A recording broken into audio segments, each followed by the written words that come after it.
Prepare for battle!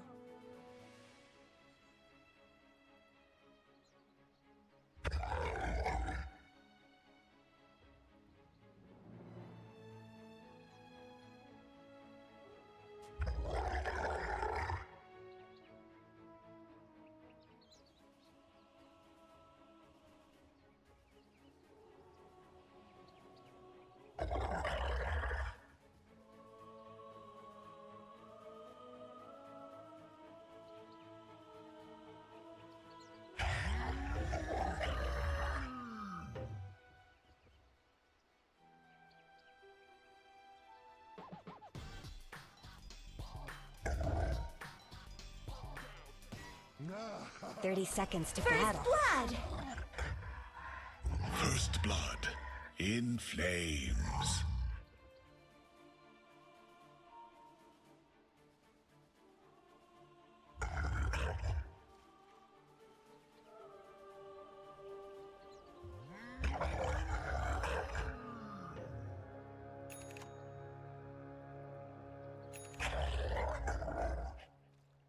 This ain't no snowball fight.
Double kill!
You never.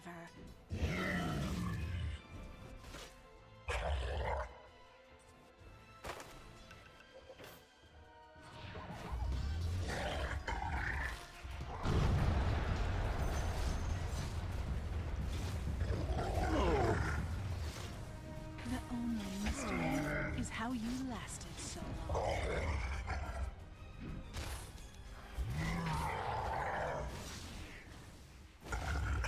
Radiant have fortified their structures.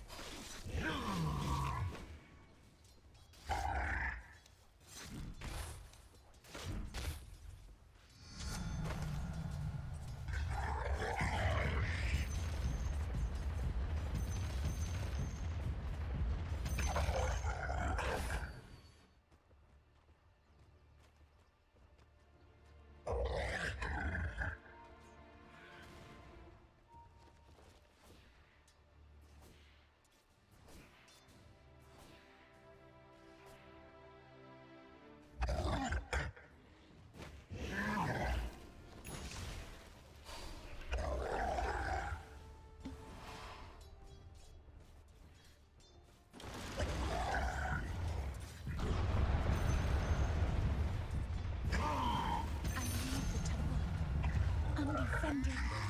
Mundur dulu, mundur.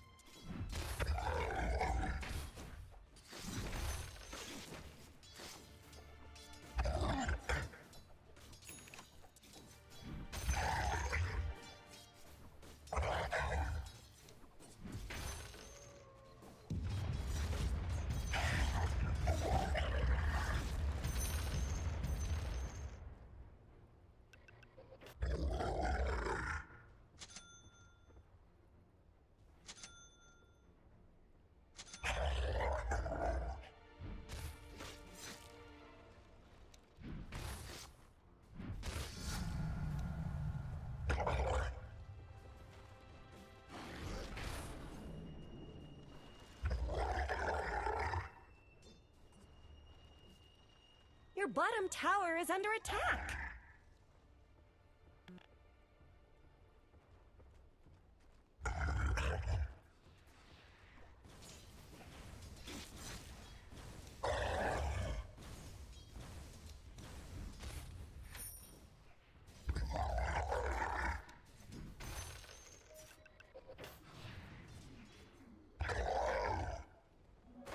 Regeneration.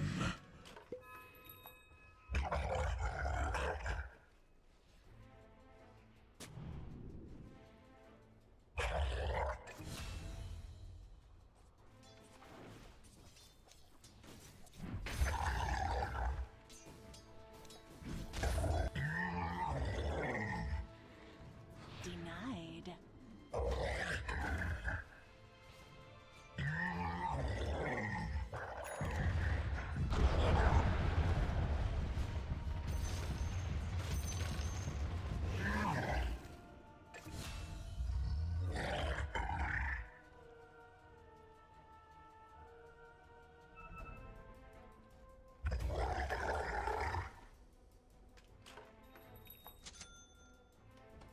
Double kill.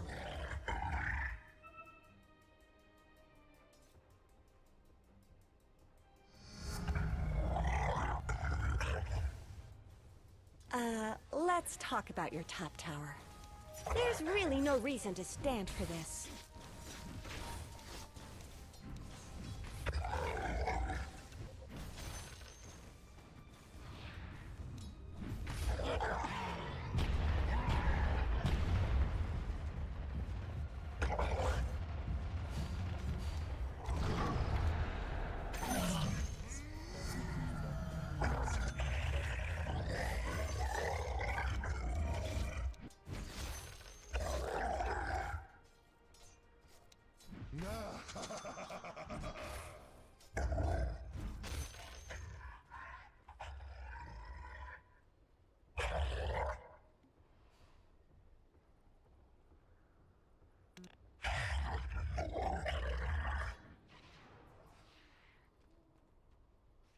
Your bottom tower is under attack.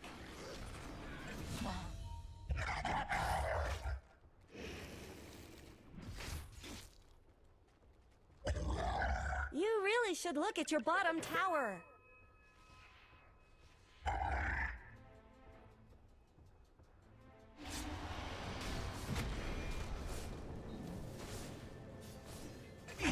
To the black seas. Your top tower is under attack.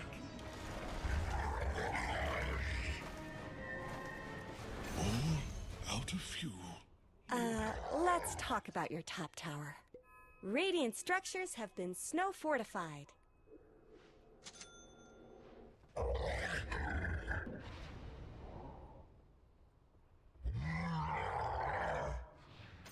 The seeds of fortune. Your top tower is under attack.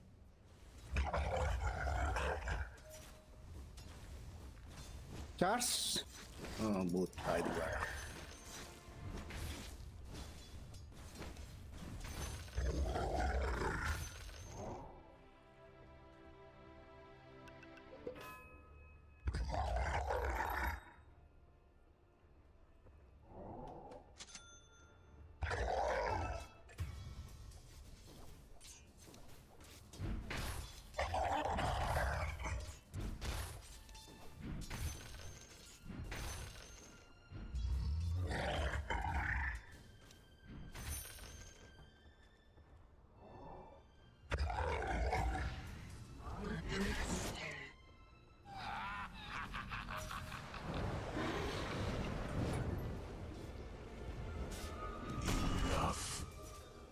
Your bottom tower is under attack.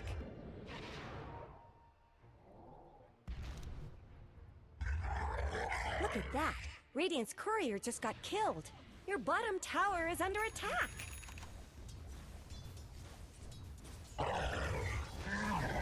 Bottom tower is gone forever. Ayo, atas yuk.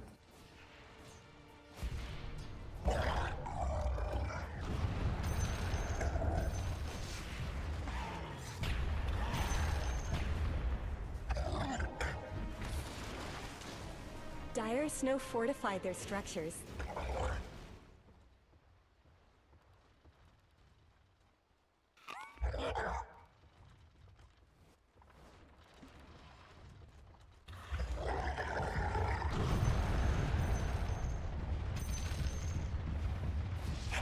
Autumn comes too soon.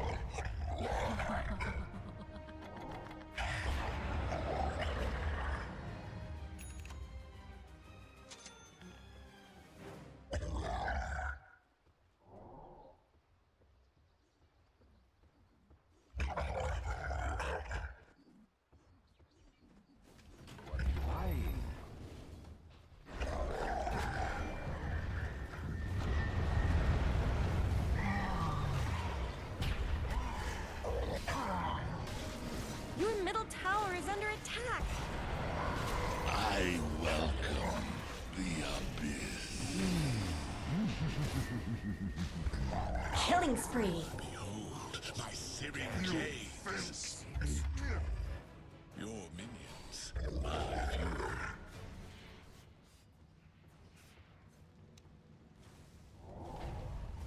Dia nggak mau join. Radiant structures are fortified. You never could keep a secret. Let's talk about your top tower. Your top tower is fallen.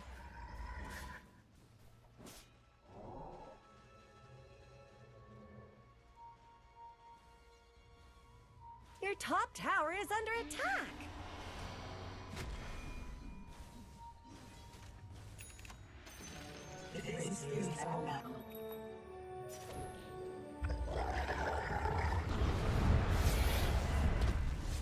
Fireworks of power. Killing spree.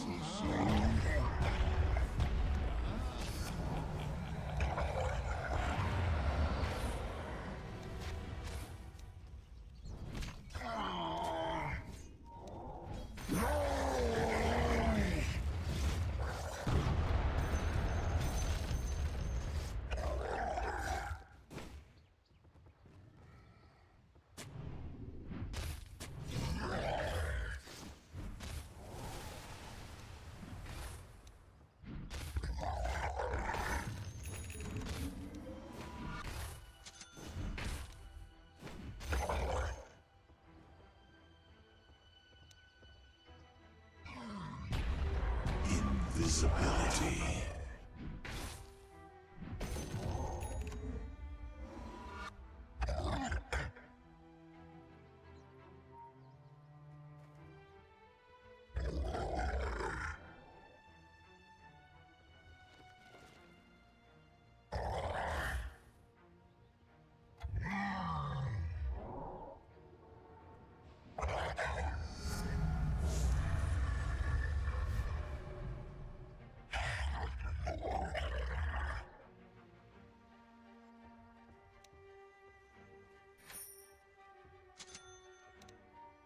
charge.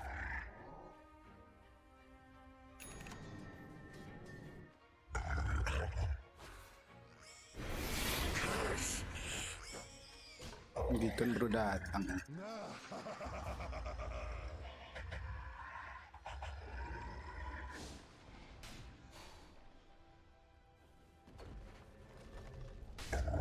You really should look at your bottom tower.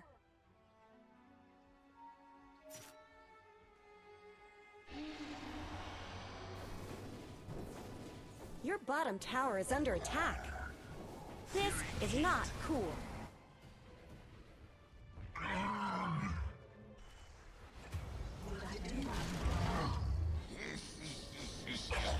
Slippery when dead. That was well done.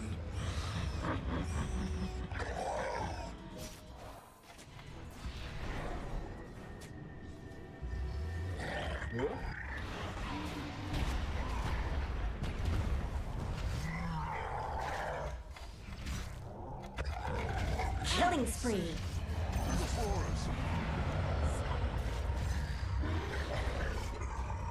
Back.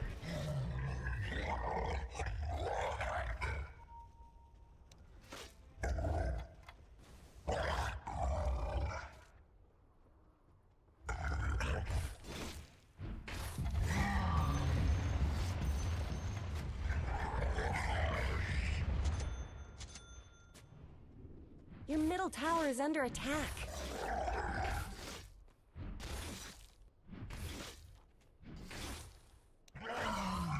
Don't let your middle tower fall. Your middle tower has fallen.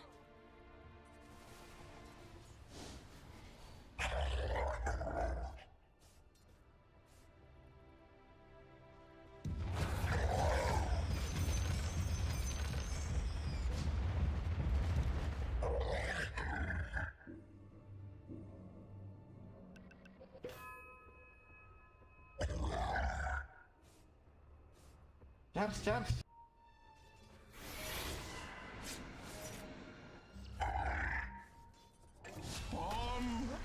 Your place is here. Nggak ada totem tuh.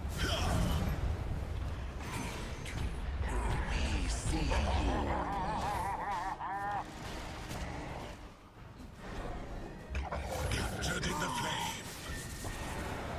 Killing spree. Ooh, Dire's courier got killed. Those things aren't cheap, you know.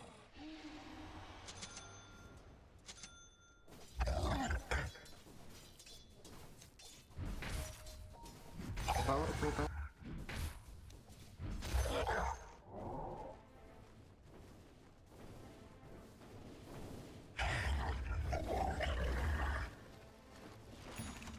Dire's structures are fortified. With me.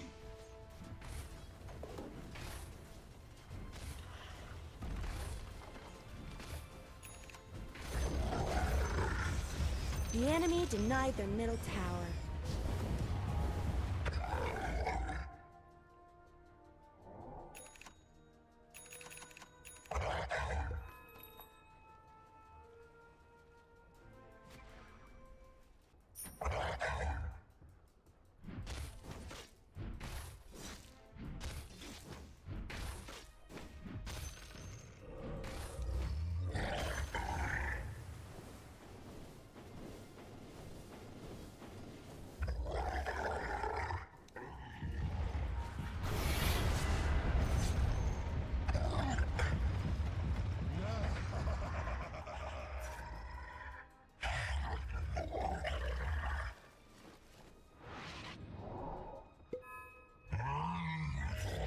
Pasti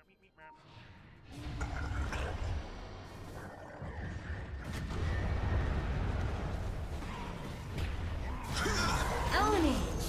Be ensnared in fire.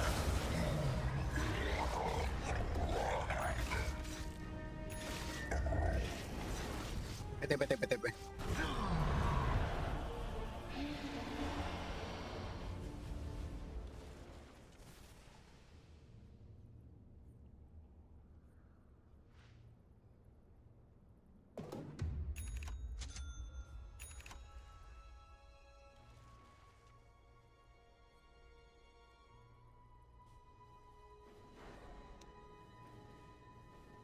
Spec, count. Spec. Spek, spek. Killing spree. In vigilance. Indirectly responsible.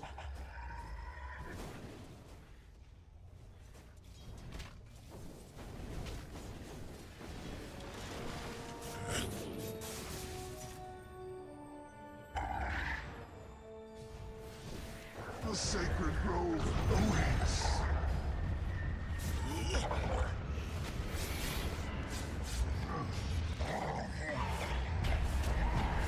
Double kill.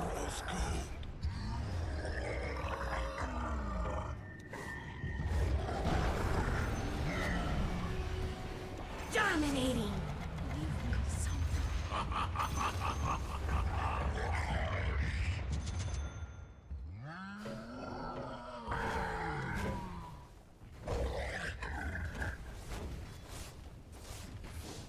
Dire have fortified their structures.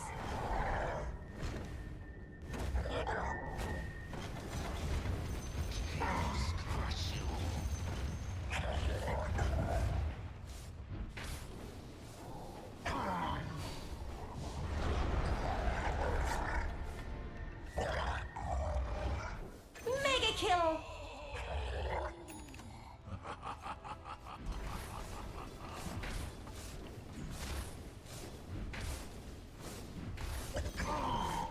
The enemy's middle tower didn't know what hit it.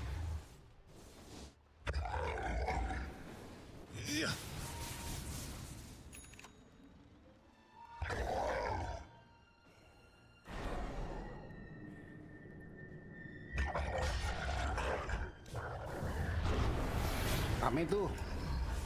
Unstoppable! Own it! Mind prepared, and death foretold.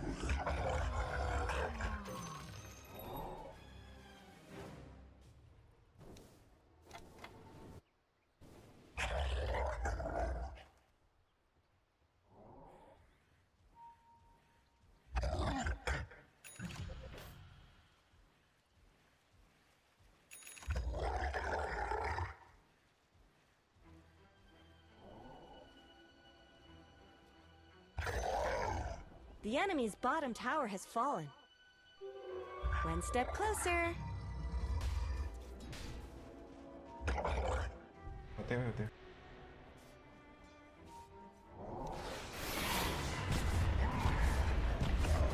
Own it! Bonded, you and I.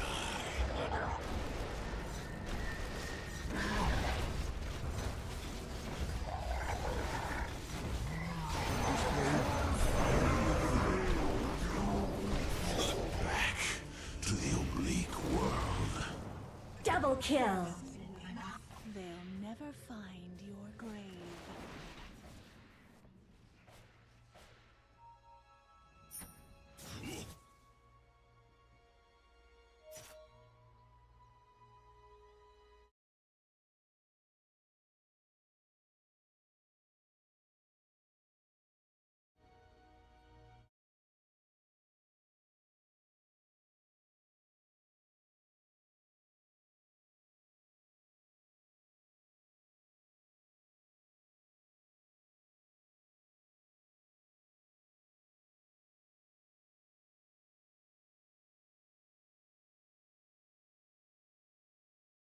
Attack!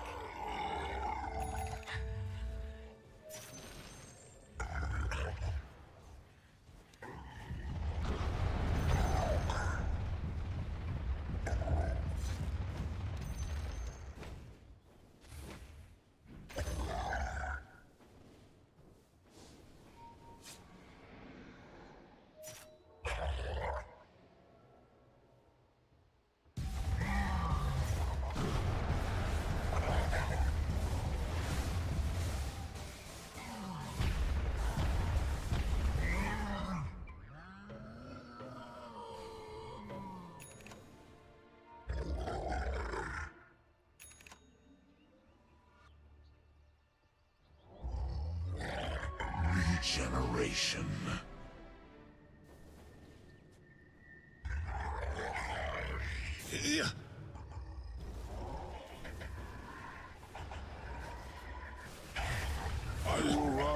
season.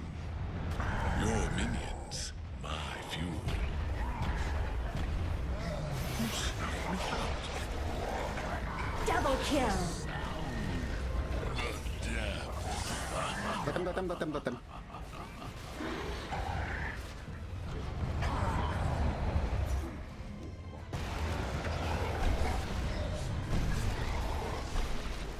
Killing spree. Killing spree. Ultik, buset.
Roots and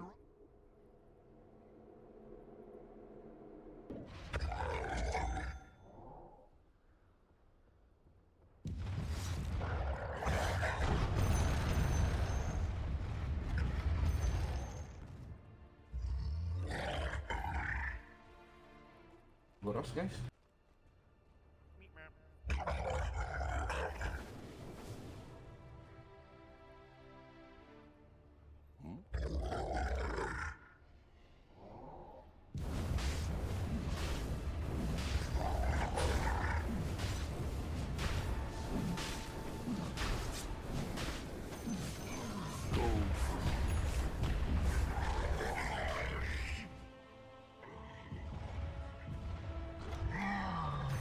Roshan's down.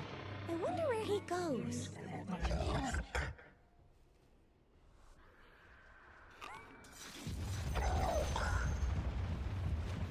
Mega kill! Ownage!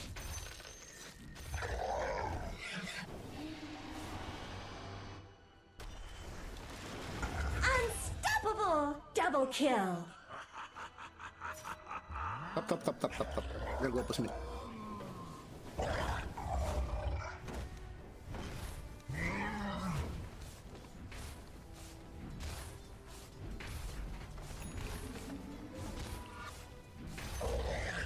The enemy's top tower just shattered into little pieces.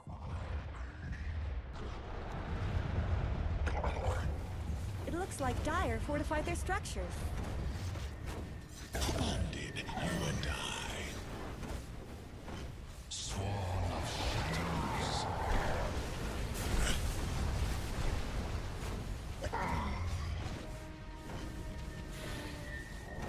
Killing spree. Ownage. Who uproots me? Wicked sick. Master.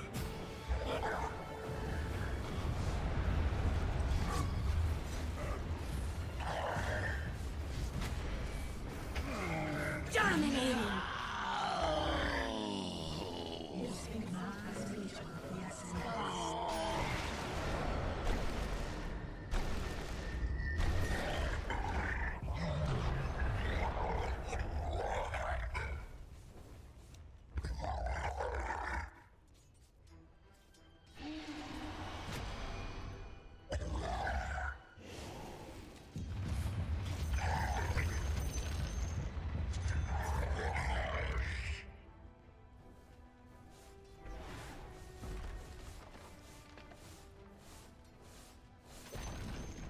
The enemy's top tower has fallen.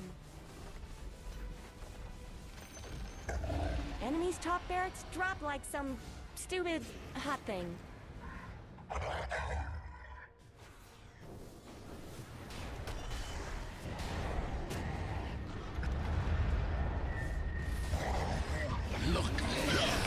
kill! Mega kill!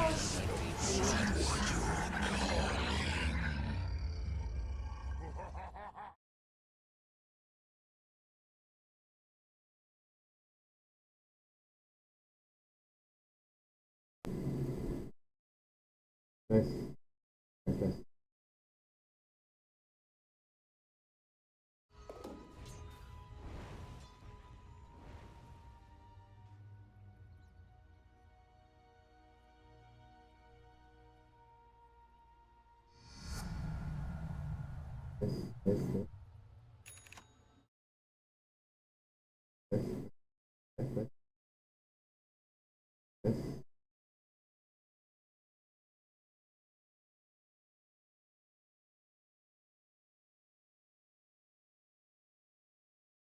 Don't let your middle tower fall!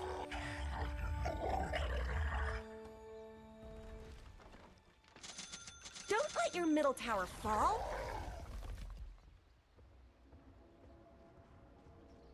Behold my searing chains.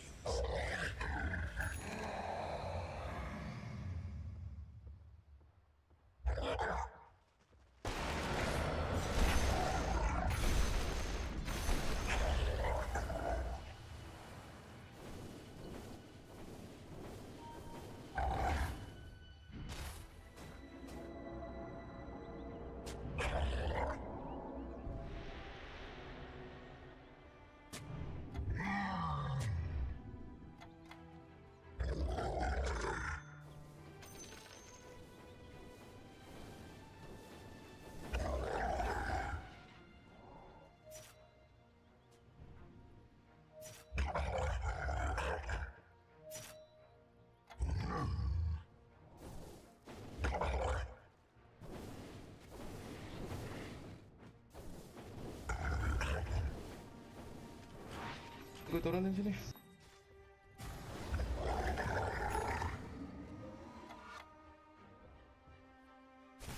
With me. Harlock mati menang nih.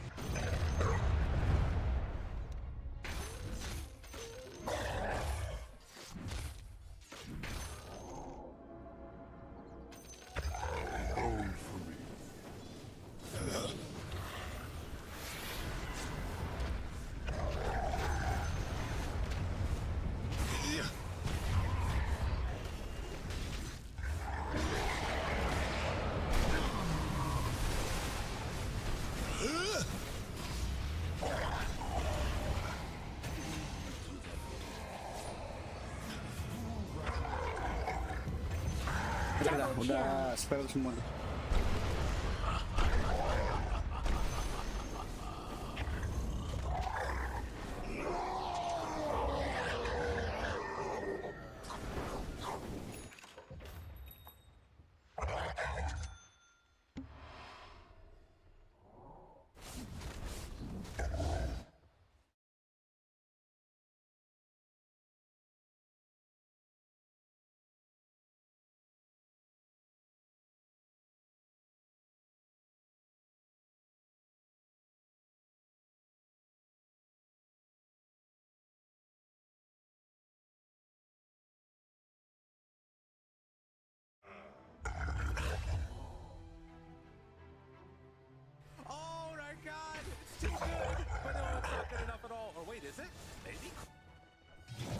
I have nothing else to offer but my life.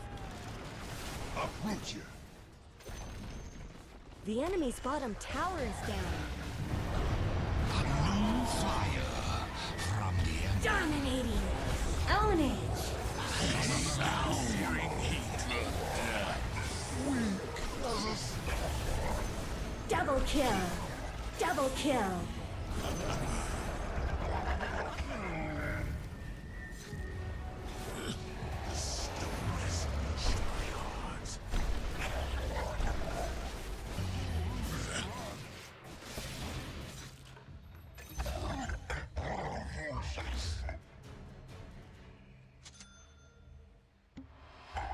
Double kill!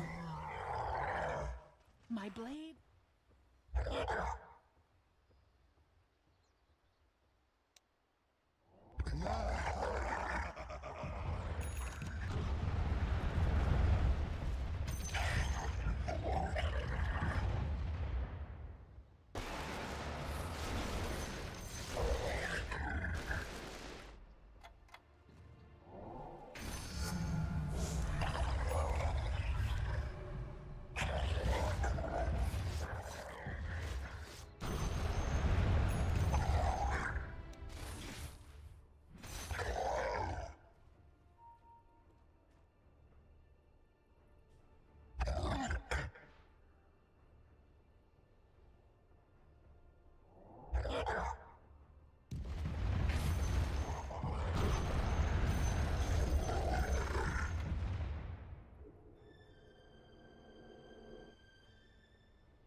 Killing spree.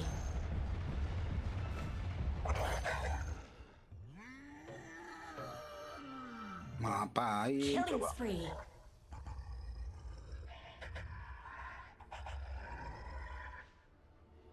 Farming 1,5 menit.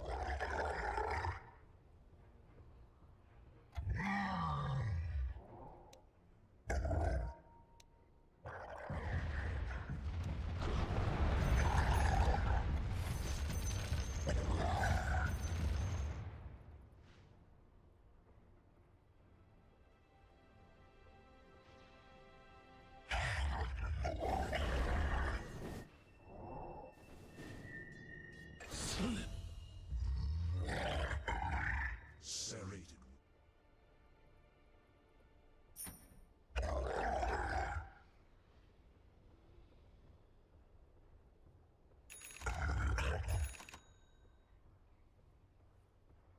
Kita ngerasa.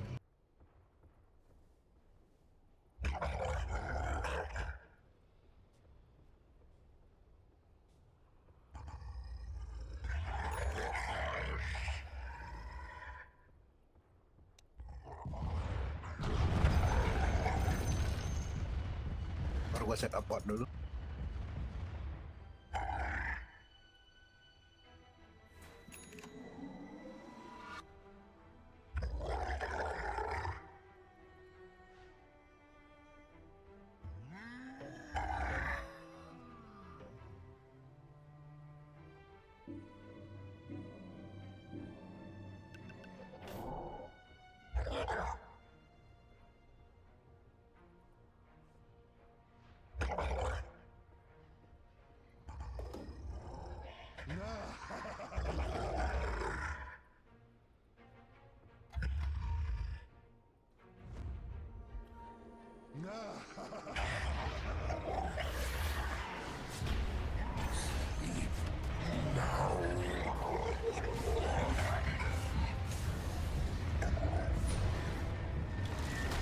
Double kill. Of the old.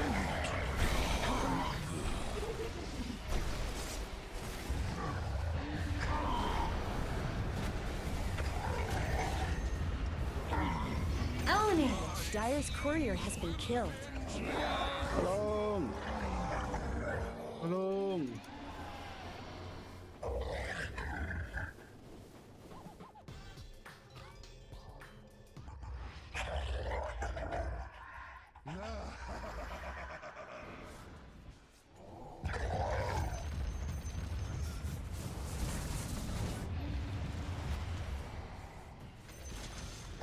The enemy's middle tower has fallen. Ownage. Dies out.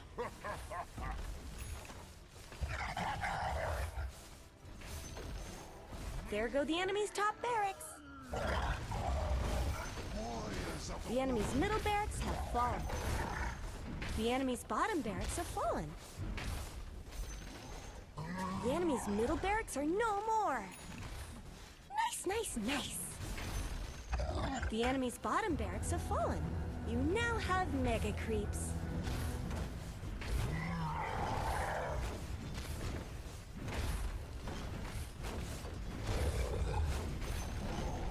The enemy's middle tower won't be making any more appearances.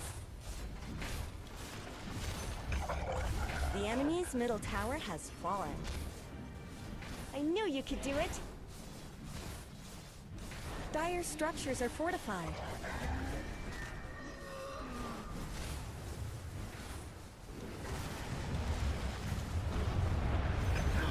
Radiant wins! Called it. Ntar dulu, Cok.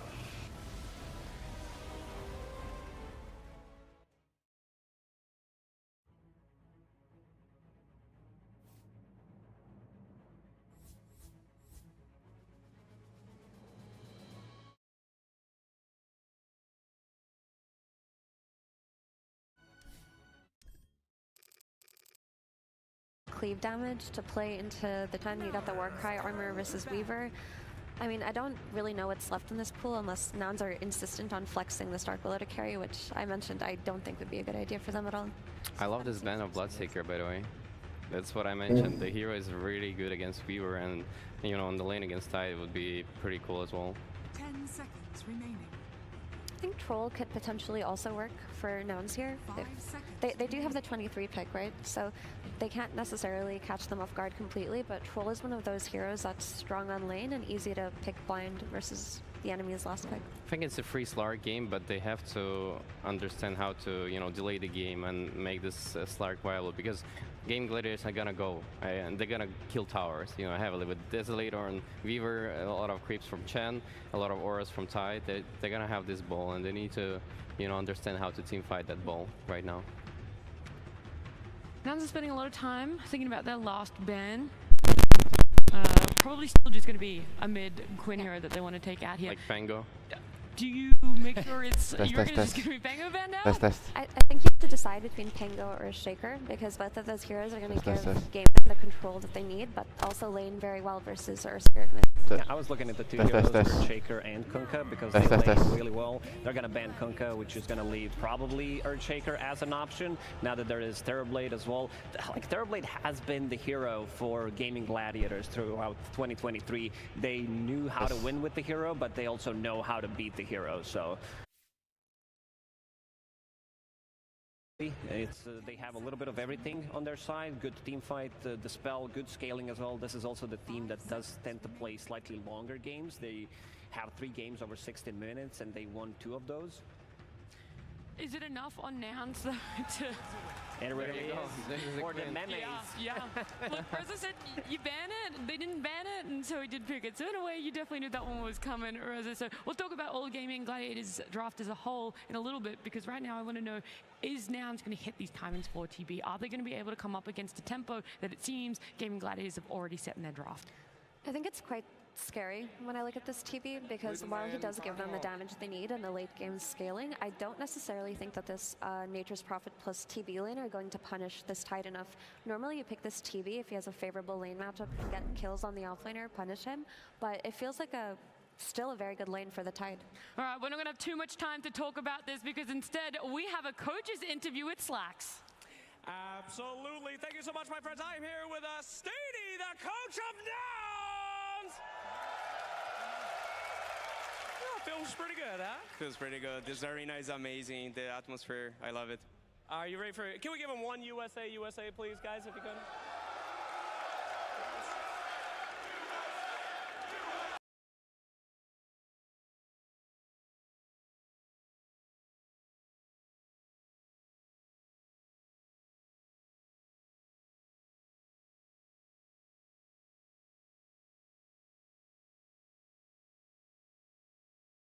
We have a first pick Weaver for them. We have Quinn's famous Pango. Were you expecting these?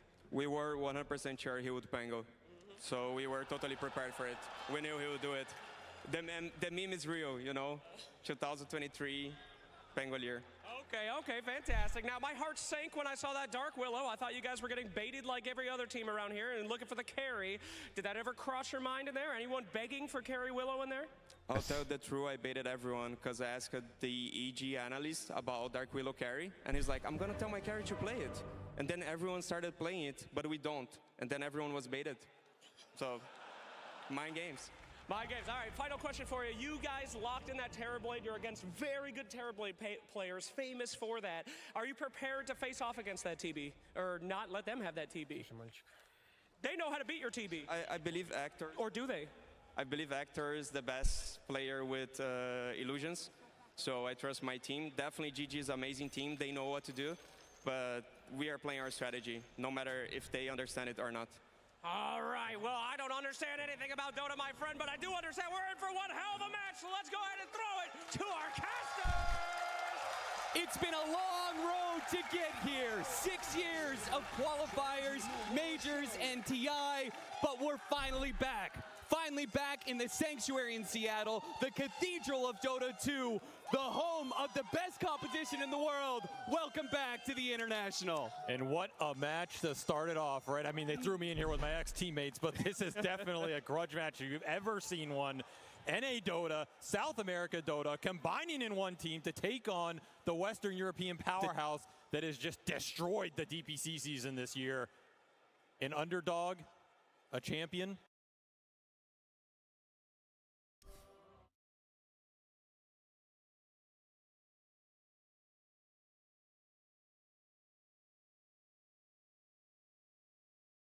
Matchup.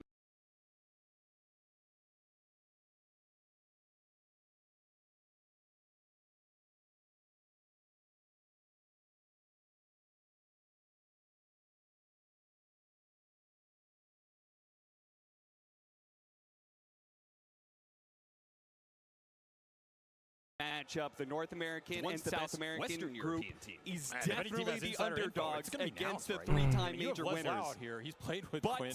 They've been on the same team also before. once He upon knows a how he time wants to looked play, as knows the how he wants to third abuse best this mid team lane, in and that's North been one of the America. secrets to And gaming then they success took all down year. all How of do their you deal with the support competition rotations? back How to do you the deal with the mid lane NADBC. They matchups? ran right Can you through shut it, down the and side they laners have while all now that's happening at the proclaimed same themselves time? the best And this North is another American gaming lineup team, that is and maybe they driven could to do go high much ground more early by if being you able give to them a bring start. down Chen, what was Tidehunter, once the best these are two of the Western heroes they've European gone team. back to. And if any We team saw has that insider Necro ban info, as it's well. gonna be Just to Nouns, right? Get the You know, you have trifecta Les out Lau of there. there. He's played with You give Quinn. him a lead at They've 20 been minutes, on they're the gonna be same pushing team tier before. 3 He knows how he very wants to fast. play. Knows You have how he illusion wants heroes. to You do have it. this mid lane, and that's been one of the secrets to gaming success all year. How do you deal with the support rotations? How do you deal with the mid lane matchups? Can you shut down the side laners while all that's happening at the same time? And this is another gaming lineup that is driven to go high ground early if you give them a start. Chen, Tidehunter, these are two of the heroes they've gone back to. We saw that Necro ban as well, just to get the trifecta out of there. You give them a lead at 20 minutes, they're going to be pushing tier 3 very fast. You have illusion heroes, you have a Furion, you can stall this map. Can you stalwart the tempo that comes out from gaming and get yourself into that mid late game where you can shine? Because you have Earth Spirit, you have Brewmaster, these are heroes that have won Nouns so many mid late games, as long as you can get there in one piece. And we're going to start off Nouns needing to be able to win this early lane, and starting off with the first blood. Celery is going to go down. Gunner will clean it up with a boulder from downtown. Meanwhile, on the other side of things, we also have a fight on the other bounty rune where they are going to be able to get a kill. So it is a trade-off. Nouns do manage to get the first blood, particularly for their mid laner is very important. That'll help in this mid matchup. Gunner versus Quinn, a matchup that we have seen time and time again. It used to be in the NADPC all the time. Quinn making a name for himself as one of the best laners in North America, and then became one of the best laners in the world. And Gunner was always kind of in his shadow. These are players that have studied under each other. Like you said, played against each other a lot. They played against Sumail a lot too. So if you're going to learn from somebody, become the next protege in that sense. These are the two guys who have been there and are willing to do it. I will say Quinn has gotten the better of Gunner in a lot of these lane matchups, right? And if you're Nouns, you go into here, you're kind of expecting Quinn to win the lane. That's not a big deal. What the bigger question is what happens after that. And I think Gunner has shown that, sure, you can win the lane against him. He's going to get one of his signature heroes. He's going to pop off, and he's going to dictate the mid game a lot more than you are. They knew the Pango was coming as well. They know it's not a real hero, so they know this matchup's not a real matchup. It's just a matter of who imaginarily gets out of it more. I think Gunner's going to show up today. I mean, that's the great part about Gunner, right? Is that this is a player who I think Nouns buck a lot of trends, and one of them is definitely the fact that Gunner is the player out of all the teams in the top 8, the mid laner who will take the least amount of farm, and he will just try and make plays happen as early as possible. He is a tempo player. He once told me when he was playing on in Southeast Asia with the Jinnabrews team, he told me, I don't care deaths. I do not care deaths. I only want to make plays happen, and there's a play right there. Celery finds an opening, being able to kill Lilith. Now, it did cost Dorachi, who had to run down the river quite heavily to be able to find that. Moves free farming during the meantime, but it does kind of set the tempo here of Gaming Gladiators are looking for kills, and they will catch you out if you tread a little bit too far away from the lane. You see Yamson under a bit of pressure there, under the Tidehunter Grimstroke lane. Dorachi is going to cost him a lot. I mean, this is a great start for Celery, though, and I want to highlight the Chen in this game, because that 20-minute victory Gaming had with Chen, it was all Celery, right? He dominated the safe lane, rotated mid, ganked that lane twice. That tower died at 8 minutes. Game just imploded. So if you give him a fast start on one of his signature, jungle heroes out here, you're going to have auras up, you're going to have the pace. And you don't have a lot of outspam or tower defense. That's the one downside of the lineup for Nouns. They really want to take these skirmishes around the ults, particularly between the Brew and the Earth Spirit here. That's why the XP might be more important for them than the CS. You're talking about they don't care deaths. I mean, deaths determine XP. Pauses determine a mental state. And unfortunately, we're going to take a little bit more time to figure out all the issues here. Is this NA Dota? Well, a lot of pauses. Yeah, they didn't host this game on US West. I mean, K1 Hector, he's like, I'm used to this. This is every single game for me. I mean, I think Hector's confused because he probably has negative ping compared to what he's normally. Oh, yeah, absolutely. This man is always working on at least 90.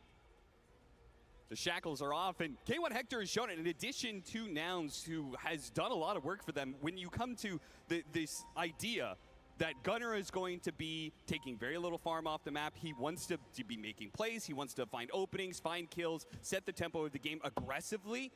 You need somebody to be able to pick up the farm game, and really nobody better than K1 Hector. You talk about the player who takes the least from their position. Now you're looking at the player who takes the most from their position. K1 Hector is by far the biggest farmer in this tournament. I mean, there's a reason Hector communicates the way he communicates. Right?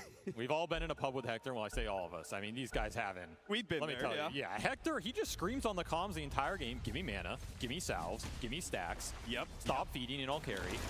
That 100% K1 Hector. Stop feeding, stop feed, and I'll carry. And that's exactly what that's his vision of the game. Is he is a hard carry player. And there's a reason why he says it. It's true. If you stop feeding, this man will carry games. He knows how to do it in the late game. Can you bounce it out? Can you make him work? That's the interesting about these two teams as well. They had these additions that they brought into the rest of the four. Hector for Nouns, Quinn for Gaming, and it's changed the dynamic of the team, right? It creates another threat they can play around that gives the team a lot of vision, a lot of purpose in the game.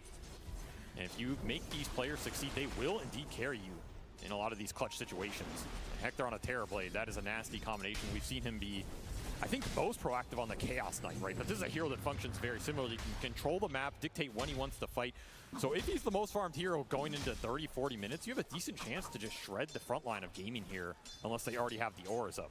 Still, a lot of it coming down to this mid battle, and damn it is it close. Within 2 CS here for Gunnar going into Quinn. Yeah, and he's got a creep wave coming underneath tower, so if he gets these last hits, which he does with a quick kick, he'll be able to actually secure a CS lead over Quinn. Bottom lane though, Durantio's gonna be in some trouble. Moo, seeing the opening, Yamson's gonna make the rotation. They'll collect not one, but 2 kills in the bottom lane. Just as I was about to say, where is this Furion going to rotate? Because the mid rotation looks hard if Quinn is this high HP on a mobility hero. You also have to keep in mind when you leave this Terrorblade alone, he's going to get punished, but that is exactly what you're looking for in this early game. Quick rotation into the double kill, shut Durantio's tempo carry down on this Weaver. Not a hero that likes to play from behind, and just gobble up that experience on the side lane. If you're Nouns, your next biggest priority in this game is probably 6-minute power rune, 7-minute wisdom rune. You get all of those for your 2 supports, you're going to be in a really solid position to contest these tower pushes when they come with the Tide Hunter Meteor Hammer and the Chen grouping up. We'll see if these supports continue to make moves. It's also going to come down to Celery, whether he wants to try and rotate top or mid on this Chen. A hero that can do similar things. Meta going to be popped here. So damage thrown back the way of Gaming Gladiators, but honestly, they walk away from that. Not too damaged at all. So meta popped, no kill found. I would say a small victory for Gaming Gladiators whenever that happens. Still waiting for Celery's rotation, though. He just feels pressure to stay bottom on Durantio, given the ice armor. This isn't a lane they dominated, which means the Chen's going to have to linger down here maybe longer than we saw in some of those other Chen games from them. Honestly, this feels like a solid start for Nouns outside of, I mean, Moo is struggling, and Moo is continuing to struggle down here. It is a hero in the Brewmaster that can operate with it alone, but damn, is he poor. He's going to have to make it up in some of these fights. Yeah, only just now getting that earned. So those kills they got earlier, not really worth as much. Yamson going to be in some trouble here. Underneath his own trees, he's going to teleport away. Ace cannot complete the kill.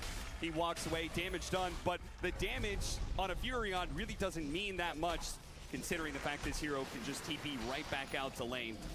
I mean, the thing is he used teleportation instead of the scroll, so he actually can't make a real move off this. He's just going to refill mid. So give up some breathing room to Gaming, and I mean, their cores are starting to take over the lanes right now. You got to keep in mind this Meteor Hammer on the Tide will eventually kick Hector out of top. This Weaver Brew matchup is very good. So now, I'm looking at Gunnar, right? You get 6-minute power rune here. You have Magnetize up. You have a lot of potential in the tank to get a good fight out of this first ult on the Earth Spirit, especially with how much Gunnar did on this mid lane. He's 500 net worth up on Quinn at 6 minutes. This is a crazy net worth differential for a player we're used to seeing just win the one-on-ones. I mean, that Earth Spirit laning phase, this hero does so much with that Boulder Smash. They're going to go for the power runes here. and it is going to be top. So, haste rune for Quinn, big pickup. Meanwhile, bottom lane, Moo's going to take a little bit of aggro here from Duraccio, and not much Moo can do to fight back, particularly in a 1v2, but up against Frost Armor and his Harpy. In fact, Moo may have stayed a little bit too long. The Lotus might be able to keep him alive. We'll see whether or not Duraccio wants to complete it, and he does manage to get that kill. Celery picks it up with a bit of lightning. Duraccio is going to take a lot of damage on his way out, but managed to dodge the brambles pretty smoothly there. And that's Javelin Rush. So this is aggressive build for Duraccio, using the fact he has Ice Armor and some extra Chen regen.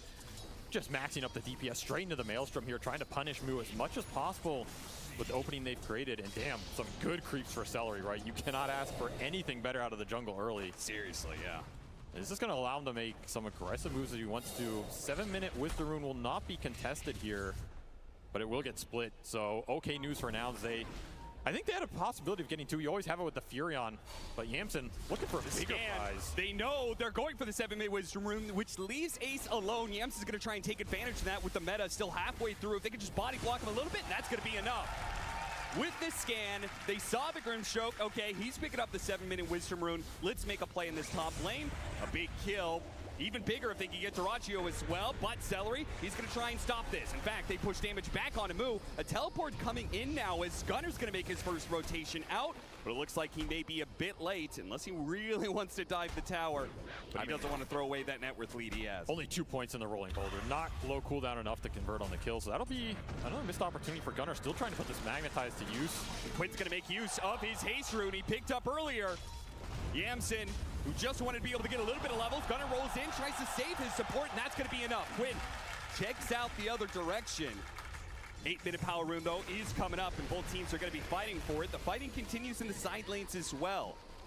They really want this Weaver bottom before the time lapse comes out. This is when Duraccio is still susceptible in this lane. You have so much nuke damage. You want the urn charge. Hit it with the blood grenade. He's got stick charges. Nice silence. Coming out, the support from Tofu might just be enough to change this fight. Duraccio, final hit comes in. So they do trade out cores. And they get a lot of the Chen creeps off this, honestly. Oh, Yamson, he's got no teleport and no TP scrolls. So it's going to be a 2-for-1 in that regard. So you traded Chen creeps and the Weaver for 2 on the side of Nouns. You did get an urn charge off the death for Moo, so a little extra potential there off the Max Cinder build. The lanes are going to start to build up here, and I mean, Celery, he got so much out of that bottom, man. This Chen is look at this rotation. Ravage straight up into the Meteor Hammer with the supports coming in from behind. They can silence him and make sure there's no chance of getting off a Sunder. I'm surprised Hector lingered this long up here. He'd already thrown out the Sunder. I mean, this is a Hammer Tide, a tough lane to stand on when he has the mana for the Ravage. Connection's just too easy here. Now you're gonna get the pressure of the tower. Can Hector come back this lane? Probably not still, unless Nouns are willing to rotate more cores up here, which you could do as you're still holding on to this Magnetize on Gunner. Just not found the opportunity to use it. Oh, he really hasn't. Duraccio, he'll accept the Curse Crown stun, which is going to set up into Gunner. Now, he's already popped the Shikuchi, but he does have time lapse, and they don't have enough control. And Moo doesn't have his level 6 yet. He is just a little bit away, but is not going to be able to get it. Meanwhile, Quinn, very efficient use of his Arcane Rune in that play, as he managed to come down here, get a kill with that Arcane Rune, has his abilities back up. They are definitely beginning to get a bit of a lead here on Gaming Gladiators, which is scary for Nouns because they haven't even taken any towers yet, which it is coming. Chen and a Meteor Hammer, you're almost guaranteed as Gaming Gladiators to have a tower lead in the next 5 minutes. And the Roshan threat, very high in this game with the Swarm, plus the minus armor Chen's gonna give you with a fast Solar Crest here. Gush on top of it, Angler coming through with Lucky Shot. It's another one of those tempo lineups that can just decimate you with the armor differential here. So yeah, you give these small openings, they're going to run away with it. Hector did manage to go top and defend that tower at least, so you're going to repel some of the speed Ace was coming out with here. Yeah, but as he shows himself immediately as smoke up, not only they secured the 10-minute power rune, but if Quinn can connect here, it would be massive for Gaming Gladiators. Sunder coming back up. 3 seconds on the cooldown is now up for Hector, so there's turnaround potential on this play. If you cannot burst him here, it could go really wrong. They're going to get on top of him. Silence and the stuns. K1 Hector doesn't really have much help coming in. They're going to use the Rolling Thunder. Last bit of damage required is going to have to come from Quinn, but they do manage to get off the Sunder onto the support. Yamson is going to be sacrificed to keep K1 Hector alive, and he will have to TP back all the way back to the fountain, so it's not even like base out of that. Meanwhile, though, Duraccio did die in the bottom lane, the first use of the split from the Brewmaster, and they're also going to get that tower. Just got run down. off the root from Lelis, and this is going to result in a very fast tier 1 out of nowhere that was on a safe lane. Gaming we're doing pretty well in, right? So this is a lot of catch-up farm for Mu, putting the first ult to pretty good use here, extra XP. And he's going to catch up even more if he can complete that Hand of Midas pretty soon. Oh, that, I mean, you get the Midas here for Mu, I think you're really happy with how this early game ended up, considering of how much pressure that lane was creating on you. Just got to turn it around, big core kill into the tower, into an acceleration item. Yeah, you're really happy with that, especially if you can use this next Brew ult to defend mid. Yeah, the question is that too greedy, right? Because you know Gaming Gladiators are going to be putting a lot of pressure on you in this next 10 to 15 minutes. There's some truth there, right? Like, you're giving up an early fighting item to go for this Midas, and you know the tower pressure is going to come fast.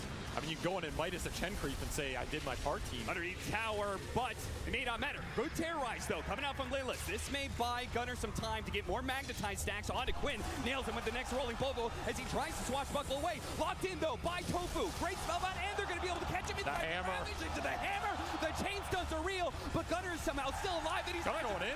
With the magnetize, he's going to chase after Tofu. Tofu gets the armor room. What a turnaround for him. The luck of the gods showing up just in time. Layla's trying to finish off this support and walk away while K1 Hector is feasting on heroes right now. He shows up last of the fight, but he will claim lives here.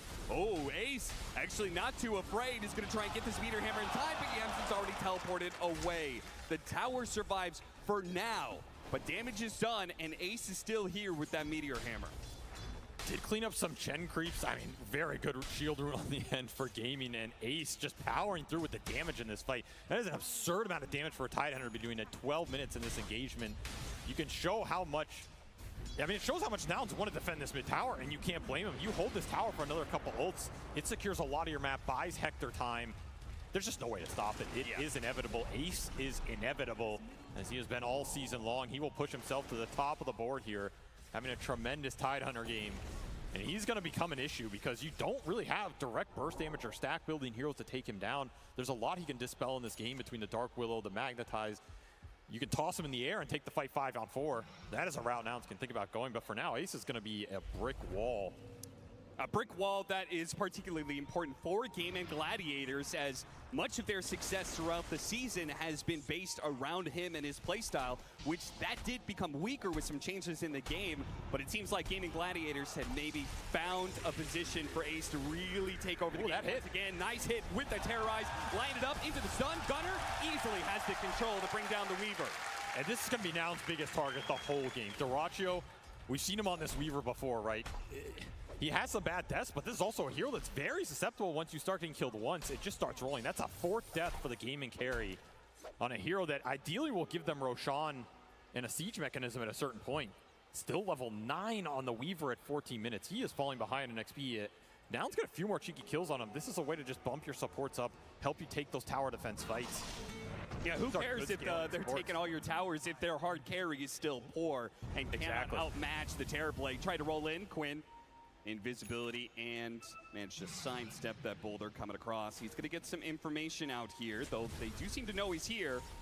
Can they bait him in somehow? They're afraid there's more behind him, so they're just going to back out. This is your defusal timing on the Pango. Ravage back up for Ace. He's a little bit off the blink, but it did prompt a smoke from Gaming to push into the Nouns triangle. However, they vacated it. For whatever reason, they knew it was coming. However, they're just going to run it back. Ace trying to control both jungles right now. Without a blink, this initiation's a little difficult. Will Hector see it coming, the tree line? If they get around, just around this corner and find him, maybe it's possible. Slow him down, get on top of him with the Inks while the Ravage are gonna go out. Big burst damage and no mana and silence, too much for Hector to deal with here. Really nice connection, just enough reach. The worst part for Nouns is they were making a smoke move at the same time, so. Yeah, they were looking for Ace. Try and preemptively read this. This is why Hector was there in the first place. Almost gets baited by the own move, and hey, 15 minutes, we're already pushing a tier 2 with Chen to back it up on the Skelly boys, adding their aura.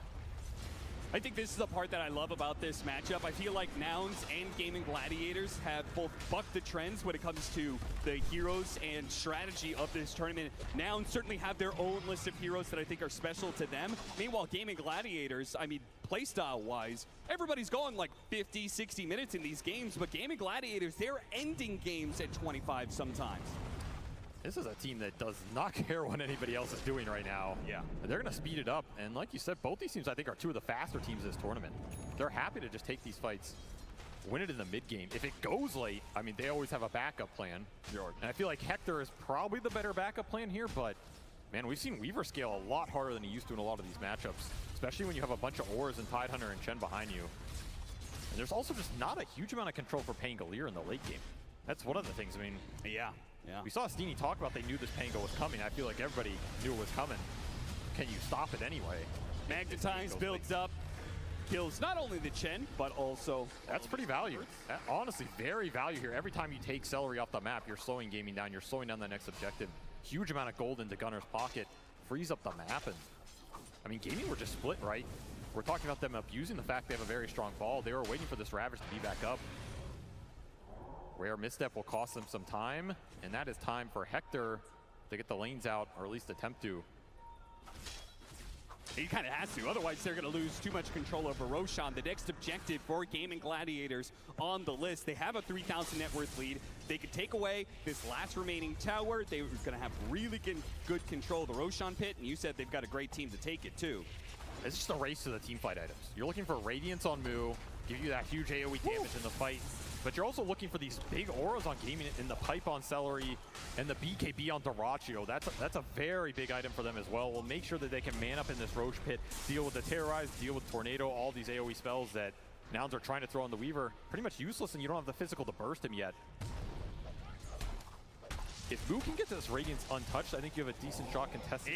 But he's about to be ganked. Ace is going to jump forward with that Blink Dagger. Anchor already locking him down, trying to see if he can land the Meteor, and he does manage to with a Swashbuckle to follow it up. They've got this kill. Mu is going to find his Radiance delayed even further. You saw we have 3 different cores on Nouns that are all trying to get that next big item, but the pressure is mounting from Gaming Gladiators. And it's just Gunner who's really getting there. Looking for Heart on the Earth Spirit. I mean, he is massive. He still had a tremendous game here, 3-1, pretty much untouched. But all this objective gold is just making his net worth not look as effective as he wanted to, so he still just wants to fight.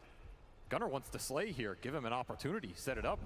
But how do you fight into this 5-man ball that's coming your way from Gaming Gladiators? I mean, you have to take the tower defense or the Roche contest. It's one of those two, which means every time you give a pick off like that Brewmaster, you miss one of those opportunities right now. Right. So Gunner, he wants to push into this Heart and take a fight immediately after. Also, you're rushing towards this Ags on the Pangolier.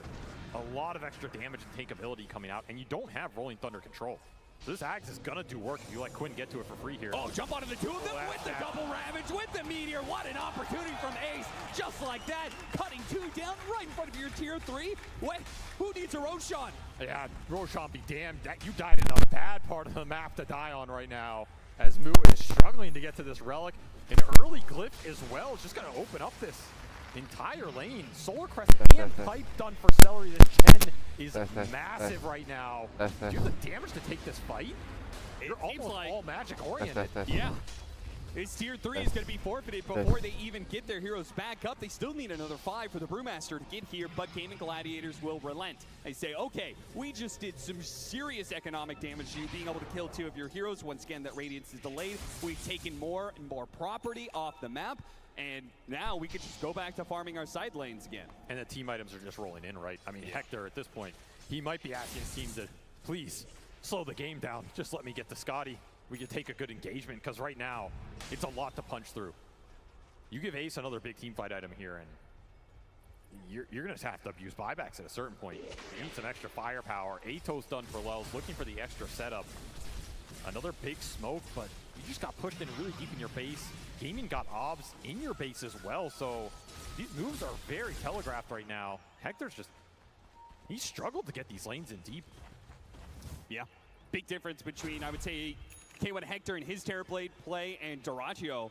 I mean, Dyrachyo would be running down lanes constantly. He would die sometimes for it, but he would achieve some space. K1 Hector playing a lot more conservatively, trying to protect his own net worth. And it does result in some lane problems here. They're going to go ahead and deal with the Tormentor, pick up a little bit of extra gold for one of their supports here. Almost killing Yamson, but Leolus is going to be the pickup. Not a bad shard to get if you can make it work in the fight. Decent net worth for him. Yeah. Still looking for this Radiance on Mu. That's going to be the big one for Nouns. Is, I mean, they're finishing up that Scotty and Heart between the 2 other cores, so they're really ready to gun it here. contest that Roshan, which still hasn't been claimed by Gaming. If you can do that, you can turn a lot of this momentum around, put Gaming in an awkward position where the high ground just doesn't look that appetizing, and then what are you doing on the map, right? What are you using with all these auras for? It's just a race to this 21-22 minute mark. Are you fast enough if you're Nouns? Are you willing to even contest this? Scotty done. It's on a pretty damn good timing here. Man, Hector, he's big. This is where you want it all to align and just have it work for you. But Gaming, they're just too fast here. You're not here in time. Early momentum, just the extra gold from the tier 3, the tier 2s that they claim. It's going to propel them into this Roche for free. Who are you going to give it to? Give it to the real hero. They are going to give it to the real hero. Pango's going to take it. Level 15, just picked up a shard as well, so he's going to be tough to combat in these fights. He's going to get in there with his Rolling Thunder, and it's a lot of damage. Tons of damage. Just a question of whether or not Nouns can find that opening, right? Ace gets the anchor. Really good tool to be able to lock down these mobile cores. Earth Spirit's going to take some damage here, but nobody's rotating on the side of Gaming Gladiators. They're just trying to scare him back because they're still making this move in bottom lane. Duraccio wants to keep the pressure up here. They still have this last remaining tier 2 in the bottom lane. You just want to stall. Cut as many lanes as possible. Stall this push as long as possible to put Hector in the best position to take that high ground defense fight when Gaming will likely force the issue. Yeah. And just go in, try and... I mean, your burst is just so bad. That's the one downside. But you do have kickback here. And this is great lane cutting. This is going to put Gaming in a position where you're losing some gold to force these plays. And if this high ground goes wrong, we've seen it go very wrong in this meta. They're actually going to skip past this tier 2 because they want the pressure in here as quick as possible. Now, Layla's going to be in some trouble here with the Inkswell coming in from the Weaver. Caught by the Brambles, though. They have the Meteor Hammer. Lots of AoE damage. He gets off the Terrorize, but actually a roll-up from Quinn dodges that fear, and they immediately put the damage onto the ranged barracks. Melee's going to be dying soon. Nouns, they're missing their timing. They still don't have that Radiance on the Brewmaster. They're not quite ready to take this engagement, and Gaming Gladiators are going to punish them for it. In fact, they're going to chase after Moo. Has to use the Primal Split. Otherwise, there was danger of him being locked down, but his Brewling may be dying immediately. This last Brewling, it's in trouble. It's going to be chased down. He's gone. He's dead. It doesn't even matter if he has buyback if you don't have the Primal Split. Still doesn't have the Radiance. That's your level 2 ult down in a flash before Hector was even willing to come back. This might just be another... I mean, the waves did get cut. That's the one upside here. So you're defending the base through the backdoor protection. But damn, you still have 3 minutes on this Aegis. You're just giving up too many core pickoffs here. The lead's not growing, but the momentum is. Yeah, eventually a wave is going to be protected, and Gaming Gladiators will put damage on those buildings once again. You have to come up with a team fight somehow. Eventually, you cannot concede all of these buildings, but Gaming Gladiators are giving no space to breathe whatsoever. A kick away, that's not good enough. The chain set of the Rolling Thunder is a problem for Gunner, and even stopping by to be able to stop the damage from K1 Hector. They stun him up, and then they retreat. They say meta has been used. Let's go ahead and make sure we have the space and we don't get caught too much, like Quinn, who may be in trouble here, does have the Aegis, so this is just going to be his first life. Not a big deal, especially if he can get kills out of it. Moo and K1 Hector limping along, forced to use the Sunder here onto Ace, but they just do not seem to have the damage to threaten these heroes. Meanwhile, Nouns are dropping like flies out here. I mean, it's such a fast Shivas from Ace. Just gets it on everybody. This attack speed aura really hurting Hector right now. Who has the damage, but not the speed to get through it. And a second lane at 24 minutes.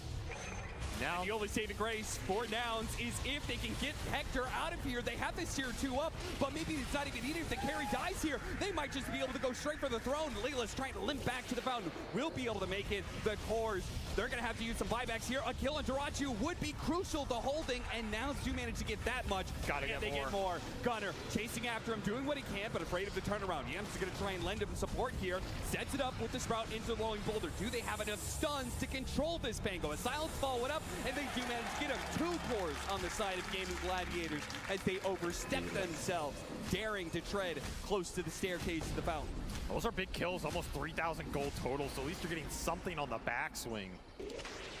But like you said, still just not a entire team fight put together for Nouns, right? We haven't seen it the whole game between the Radiance Brew, which is still not just finished, by the way. Final. Thank God I don't have to pray for it anymore. But now you have Radiance Brew online.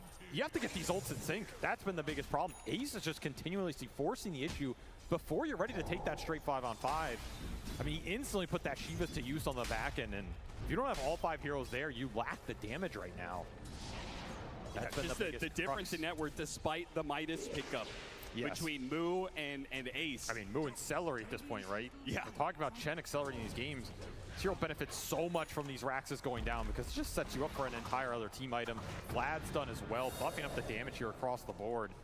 This is where this hero is absolutely terrifying, and looking down the barrel of Megas, it's going to be a hero you're thinking about game 2 no matter what. Because once he gets to control the game like this, it just throws you into a tough position. Going to look for a core pickoff of their own. Big if they can get it. The Inkswell is going to be able to help out Quinn. He rolls up, turns around now with the Rolling Thunder, and it's going to be Nouns who are now on the retreat. Caught by the Soulbind. Does manage to get out the Primal Split, though, and thanks to Gunner's hearts, he does have plenty of HP. Caught here on the river, but do they really want to go for the Tidehunter first? way. He is untouchable. Absolutely invincible at this point, and Ace knows that this is not even a fight Hector showed up to. He's going to chase after Moog here, see if he can get him. Dyrachyo on the with back. the anchor on his way out. Now the real Brewmaster is revealed. They do manage to jump on Dyrachyo here. Can they turn this around? The BKB activated to buy Dyrachyo, but a Glimmer Cape might just get moved out of here. Dyrachyo searching, won't find anything. Ace, he's not going to jump in. No need to at this point in time. They still cannot hit that bottom lane, that final lane of barracks just yet. There's still this tier 2 in their way. So. Yeah, look at the top wave. Hector got it all the way in, so you have a Catapult pressuring the tier 2 for gaming right now that Dyrachyo has to go back and clean up here. I like that fight a lot better than some of these other pickoffs though, right? Especially the one we saw right by their tier 3 that translated into breaking that base first. You take a fight on gaming side of the map, even if it goes a little wrong for you like that, you're not getting punished for it. And now maybe you can create an opening elsewhere with Dyrachyo having gone back to the other side of the map. Gaming missing some heroes here. Yeah, this is a big slip up here for Gaming Gladiators if they lose these heroes. There's so many from Nouns being brought to the table. They need to be able to lock down Ace, but he's so tanky and he had the mobility. The Force Staff, they're going to try and hit this Terrorize onto Quinn. Couldn't roll up in time. Gets hit by that first. The chain stuns are here. Gunner locks it down, and there's another pickup for Nouns. Another breath for Nouns to take in this game. That's a very big one, and it's a great read of the map. This is all Hector setting that up. He gets that top lane in, you take a fight, nobody dies, it gives you room, and then you get the punish on the other side of the map with Gaming not respecting the fact that, hey, there's an unlimited chase down hero on the side of Nouns, right? That is the power that Earth Spirit gives you with the new stones. Yep. Gunner's gonna chase you, he's gonna catch you, he's gonna sink somebody into the dirt here. That's more gold into Hector's pocket, more damage coming online. If you can get to the full Silver Edge here, all of a sudden your front line goes away if you're Tidehunter. Right. The control can suddenly be there. You can chain stun Ace. The armor's still going to be a problem, but you're starting to find the solutions here. And this lead back down to 9K.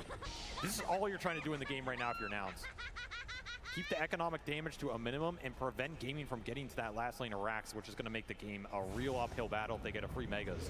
But you know, Gaming Gladiators, they see these pickoffs, and it is a wake-up call for them.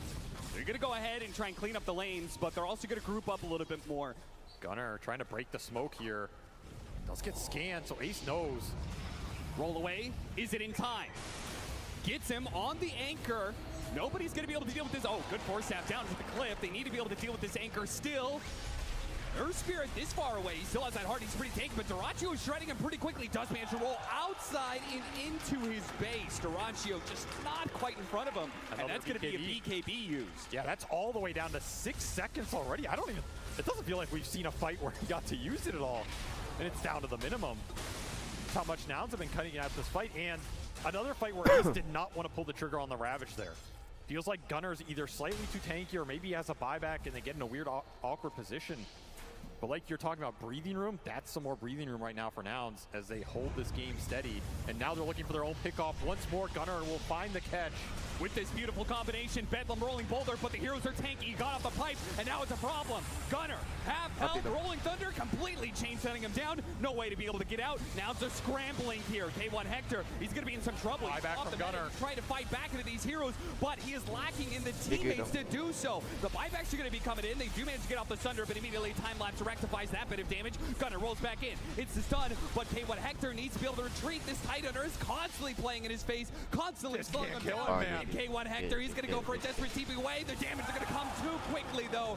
And now Nouns are left perhaps broken as they have 3 heroes dead with no buyback, and they do not have the lanes pushed in either.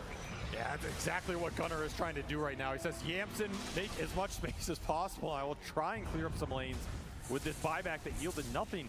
There's just no damage on the board here. Ace just runs through all of them, does not give a damn. Yeah, but Dyrachyo gets to clean up. It's just so much different, right? The pickoffs on the Pango when he's alone, sure, damage looks okay, but then you get these 5 heroes all grouped up around this pipe and these auras. And that was a fight where Gunnar found the Chen first. This is supposed to be the target you want to kill at the start of a fight. 2,000 HP with Pipe, Vlad, Solar. It's not even that easy. Hell, even the Ogre Totem doing some work here for Celery. He's just way too beefy. This is a beautiful Chen game right now as you are running out of damage. If you ever had it on the side of Nouns, that's going to be a 31-minute Megas. And I love the fact that they just back away immediately. They're going to deal with further objectives. They've got Tormentor. They've got Roshan coming up. They are not going to give an opening to Nouns and let them climb back into the game like they did earlier. Learning from those mistakes, they stay grouped up and they will back away. Roshan is going to be spawning in just 15 seconds time. And Nouns, well, they're going to have to be playing against Megas for the rest of the game. Well, we have seen our fair share of Megas come back at TI. True, but I'm not sure if I've seen any this early. 32-minute Mega creep. Yeah, it's a little tough. If Nouns is going to make that comeback, it's going to be a long haul game. It's going to be another 40 minutes or something like that, which we've seen a lot of those games. But again, Gaming Gladiators, that's just not their MO. They don't let you get to those late games if they can help it, and they're a great position to be able to end it as they take this Roshan, get the extra Aegis and Cheese. One final push is all it can take.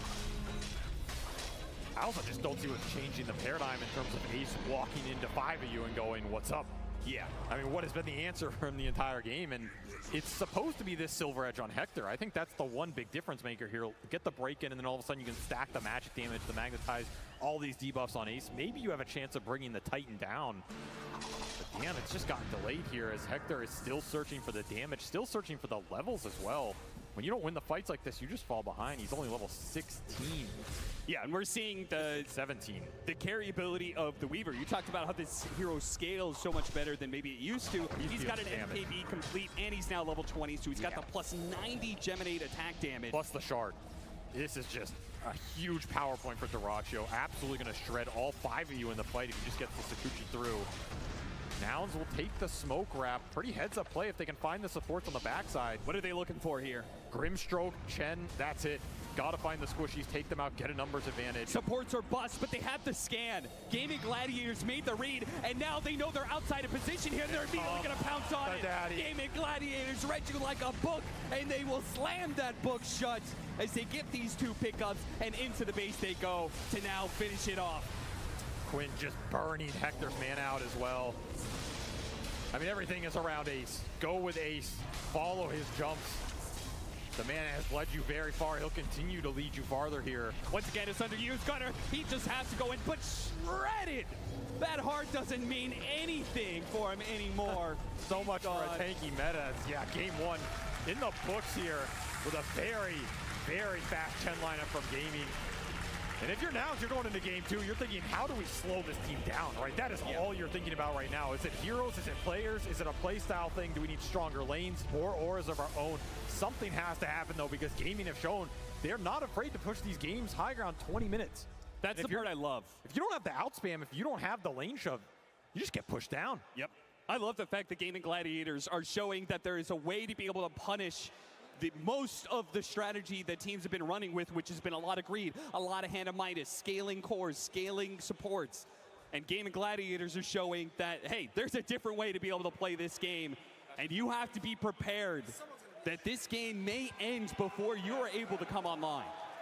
And this was with a lot of Nouns signature heroes we've seen them own with for a lot of this early tournament, right? The Brewmaster, the Earth Spirit, these heroes that are deceptively hard scaling in the late game if you can get there, but still have some mid-game prowess.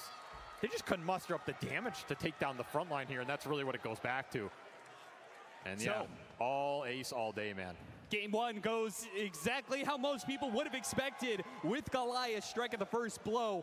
1 up for Gaming Gladiators over Nouns. It is the best of 3, so there's always the potential for Nouns to be able to come back. On our panel, though, we had a little bit of a change up.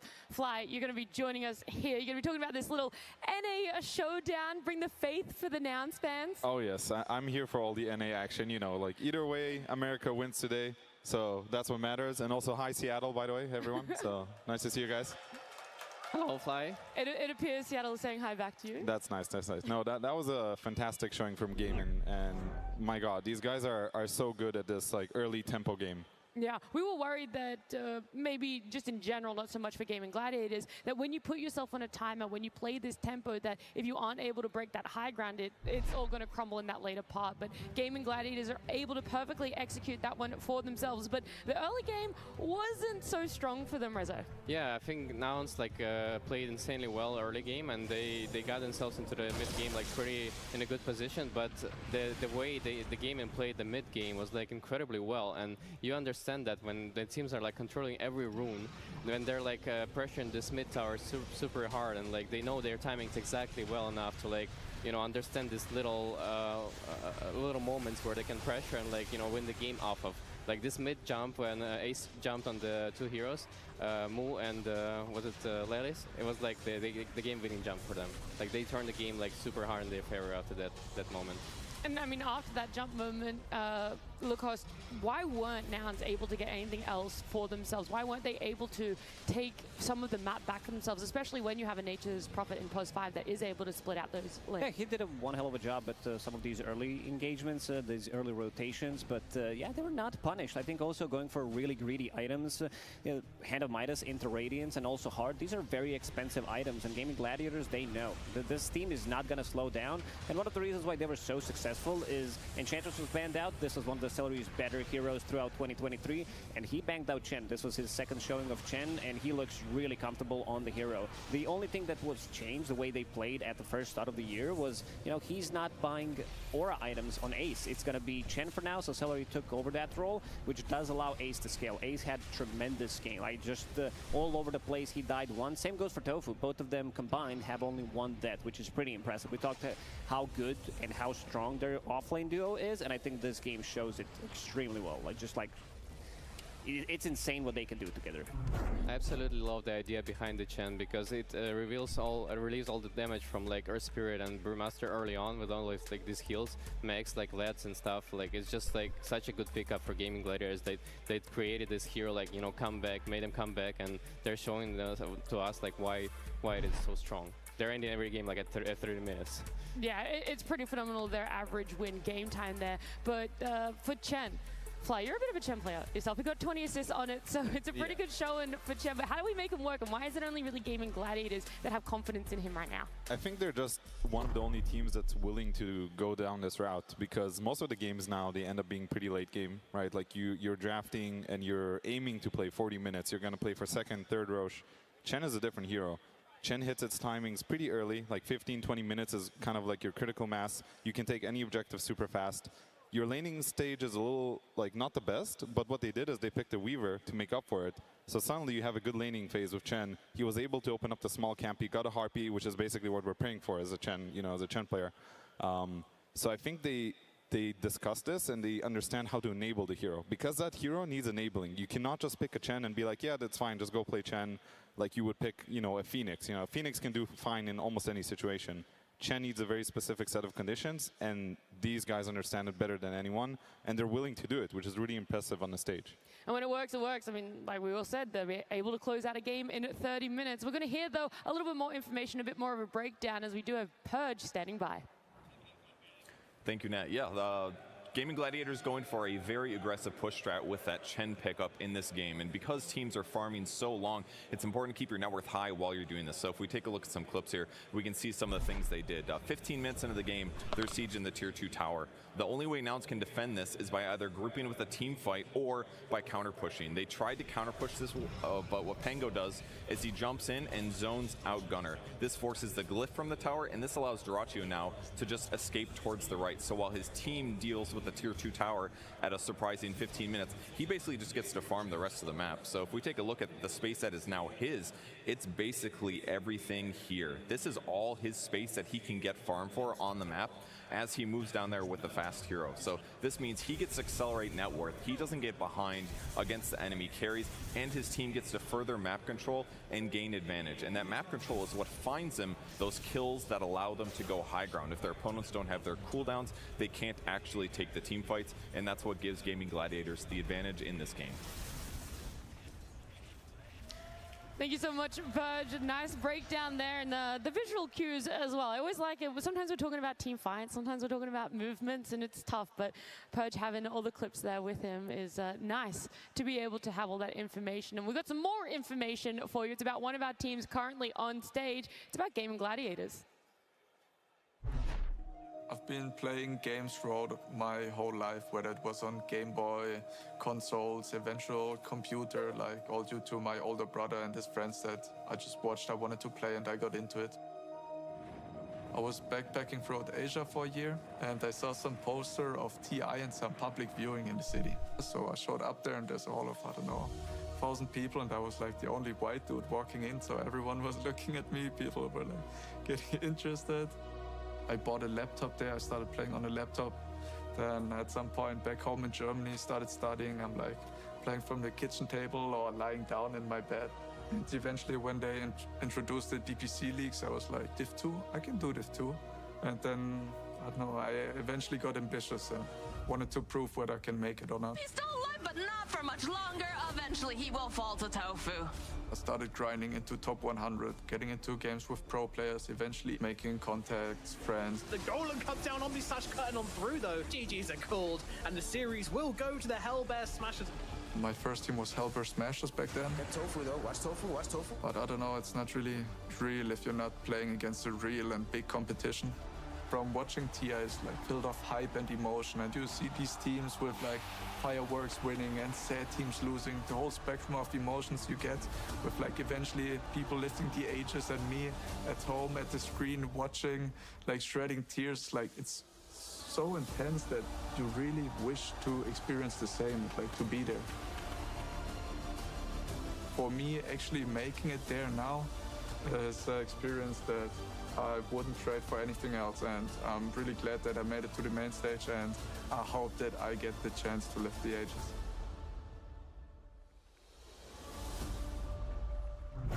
What a beautiful piece on Tofu, his upbringing around gaming, and the fact that now here he is, top 8 on the main stage, potentially even going all the way to top 6 fly. Yeah, I think what he said is very true, because when you enter this competition, you get to TI, it's the highest of highs and lowest of lows, right? I've been in situations where I was able to progress further, or in this case, not so well. And it's so devastating, and it's also so amazing at the same time, right? So that is the spirit of competition, and TI is really where it's all at. Yeah, well, we're going to listen a little bit more about that game one. We do have the comms, the team comms from inside the booth of the final fight between Gaming Gladiators and Nouns.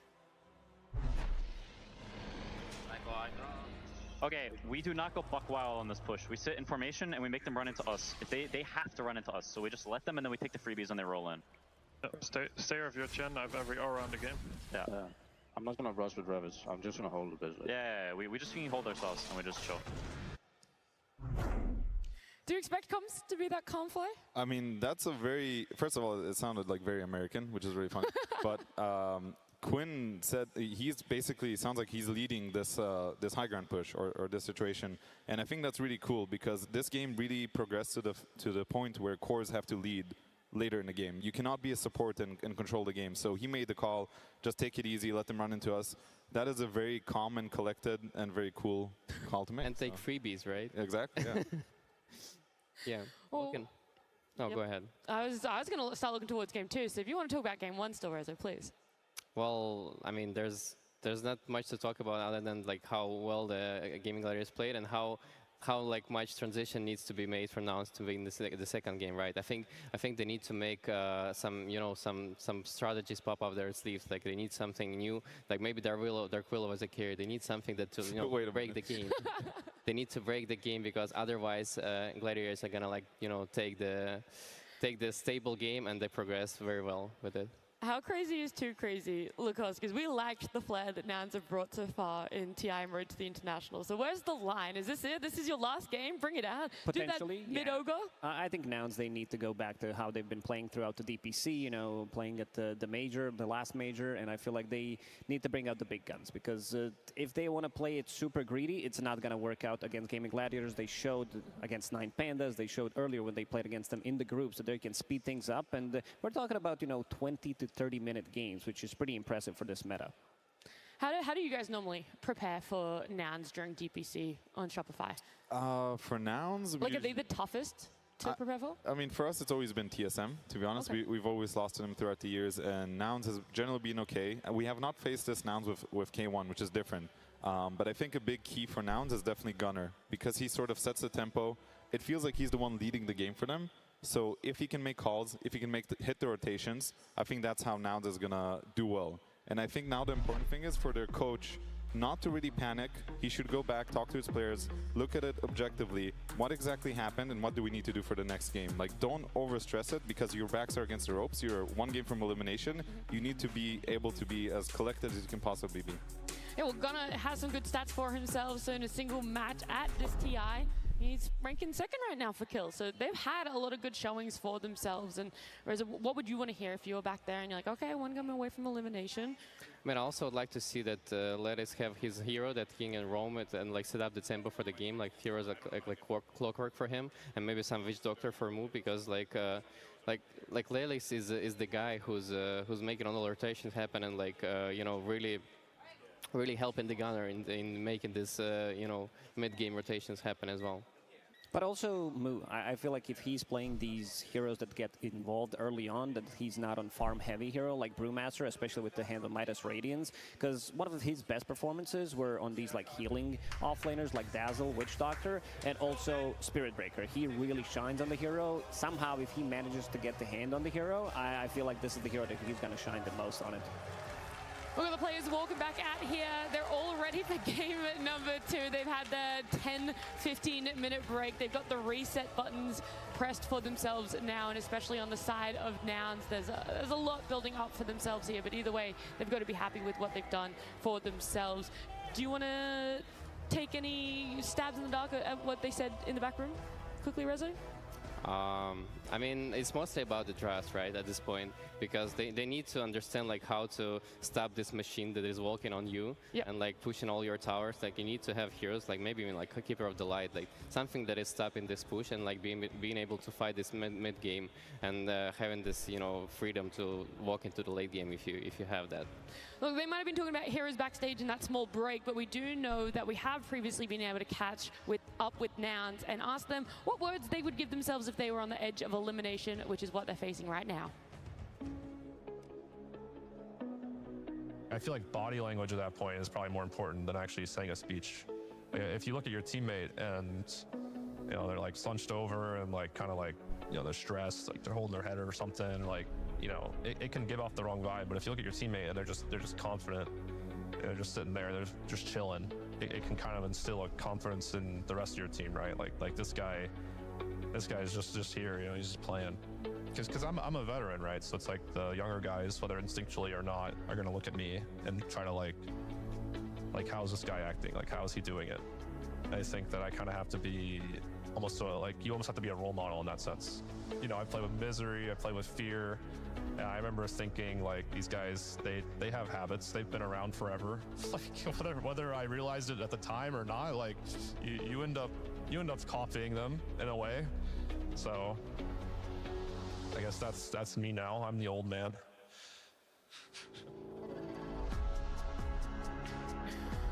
Old man for himself over there, but the body language is the key. Apparently that's the indicator, Lacoste. When they were walking out, did you have a look at their body language, how confident they might be feeling from their walkouts? Yeah, I didn't see anything, you know, that I should be too worried about. Maybe some slight nerves coming in because it is the first time that they're playing on the stage for a couple of players. But, you know, we've seen some of the comebacks. We've seen Bet Boom managing to make a comeback after losing game 1, which is the only one in the lower bracket. And they're going to need to speed things up, like we mentioned it a couple of times already. And I also want to see Hector on more explosive hero, something that comes online fast, that is not, you know, this troll. Rezo was aiming for this Slark potentially. It's not the best against this like dead ball, but if you're playing the pick-off game, try to get some of these early engagements going. I feel like these type of the heroes for Hector could work out. Do you double down on the same tempo if you're gaming Gladiators fly? I think they're going to have to see what trades are going to be in the pool, because it might be different, but I think they're the team that does not shy away from taking the faster options. Like, nobody's going to first pick a Weaver versus a Brewmaster. This is like a gaming Gladiators thing. So it depends what they have prepared, and I think now it's on Nouns to change what they're going to do, and then for Gladiators to respond. If you're in the Nouns position, Rezo, you've been there before, right? Yeah, I mean, I'd be thinking about how to make my lane stronger and like look into the mid game. This robust, have robust heroes that can fight back and no matter what, and not like not even like thinking about split pushing them. But I think Furion is not the best hero for them in that sense. Maybe back to the drawing board for themselves, but the series isn't over. We do have game number 2. Nouns versus Gaming Gladiators. Game 2. We'll be having a draft very soon, and I do know Gaming Gladiators having first pick yet again. Fly, you a bit surprised by that one? A little bit. I think Nouns, like, they should see what Gladiators are doing. They're just banning their strong teamfight supports, right? They ban A, they ban Phoenix, and then whatever is left, which was this Nature's Prophet, is a completely different hero. It does not do anything those other heroes do, right? It's a very tempo hero, but with the way Gladiators are drafting, it's hard for him to even fight them. I'm surprised Nouns went to the ban Necrophos, because as I mentioned, there's like so many counter picks to this Necrophos early on that you can pick, like Ant, Shadow Demon, like even AA. I mean, AA is banned, but like there's just too many of them that you can't really afford to pick Necrophos this early. So I'm not sure what is it for really. Probably it's going to be some like a mid hero for Gunner that loses heavily against Necro, some melee hero, because most of the time Gaming Gladiators, they've been using this Necro on 23rd, 24th pick to a great extent, because they know how to utilize it. They see, oh, there's no magic damage coming out, we're just going to bang it out and dominate the game. And also the build that Quinn went for is, you pick up that shard, maybe a booster, Boots of Travel, and then turn the booster into Heart, into Aghanim Scepter, become unkillable. I mean, there's something interesting that happens when you have a week break, because I've noticed this. So even when we played the first stage and we had to wait a little bit and play the second stage, that's when we sort of came up with this idea of like Dark Willow. It turned out horribly, right? But unfortunately, that's why it's interesting to see what changed, right? Spirit Breaker, I know Gladiators is probably the only team that was willing to give away Spirit Breaker, but suddenly, Nouns aren't picking it either. Maybe it's just in this specific series, and we're going to see Spirit Breaker later in the day. But during this week, a lot of things could have changed when people scrim, because that's what happened to us as well. Did you see how confident they picked that Spectre? They didn't take even 1 second. Like, they immediately answered this Dazzle. I feel like they just wanted to ban out everything that was comfortable for Gaming Gladiators in that early, everything that would give Spec a bad lane. And they're like, let's just insta-pick her. It doesn't matter if Gaming Gladiators have first pick. Doesn't matter what they pick up for themselves. Spec is going to be our make or break right now. Yeah, we wanted to see this Spectre being, like the carry, being more active. This is the hero that is active every minute at level 1 ulti, so... And this Necro ban makes even more sense. This is the hero that destroys Spectre. Spectre is a hero that plays on low HP, and also in terms of laning, you do absolutely nothing. This is going to be the potential off-lane Necro, and yeah, really glad that they got rid of it. And now they also have a backline jump for this Dazzle, so they have, all you need is Vision Hero. We've seen throughout the TI that there's been a lot of these Vision Heroes, mostly Treant Protector, who's paired up with Spectre. He picks up that level minute 15 shard, and then provides Vision for Spectre so that she can get the jump. We're going to see they're going to be able to pick that one up for themselves, because Gaming Gladiators having Dazzle, I feel like this team has a lot more flex in a Dazzle pickup. How do you rate the hero right now, Fly? I think the hero is ridiculous, especially when we can play it in different positions. It's a lane winner, it scales into the game, it gives you objectives, it pretty much does everything. It's also a Tinker, for whatever reason, it becomes a Tinker late game. We saw Ace play it. Yeah, it was one of the highlights. was insane, right? That clip where he gets a blink across the map. And you can even play it as a support if you want, because it is a strong laner as like a very last resort. So Spectre, while it is good against Dazzle in the game in a very theory, you can jump the Dazzle, but you might get bullied in the lane, and Dazzle is also good at grouping up, which is something Spectre doesn't like. So it's sort of like a double-edged matchup for me. Yeah, it looks like gaming's not like gonna switch things up. They're gonna just keep going for this ball, super push with Dazzle already, like having all the auras and like protecting the backline.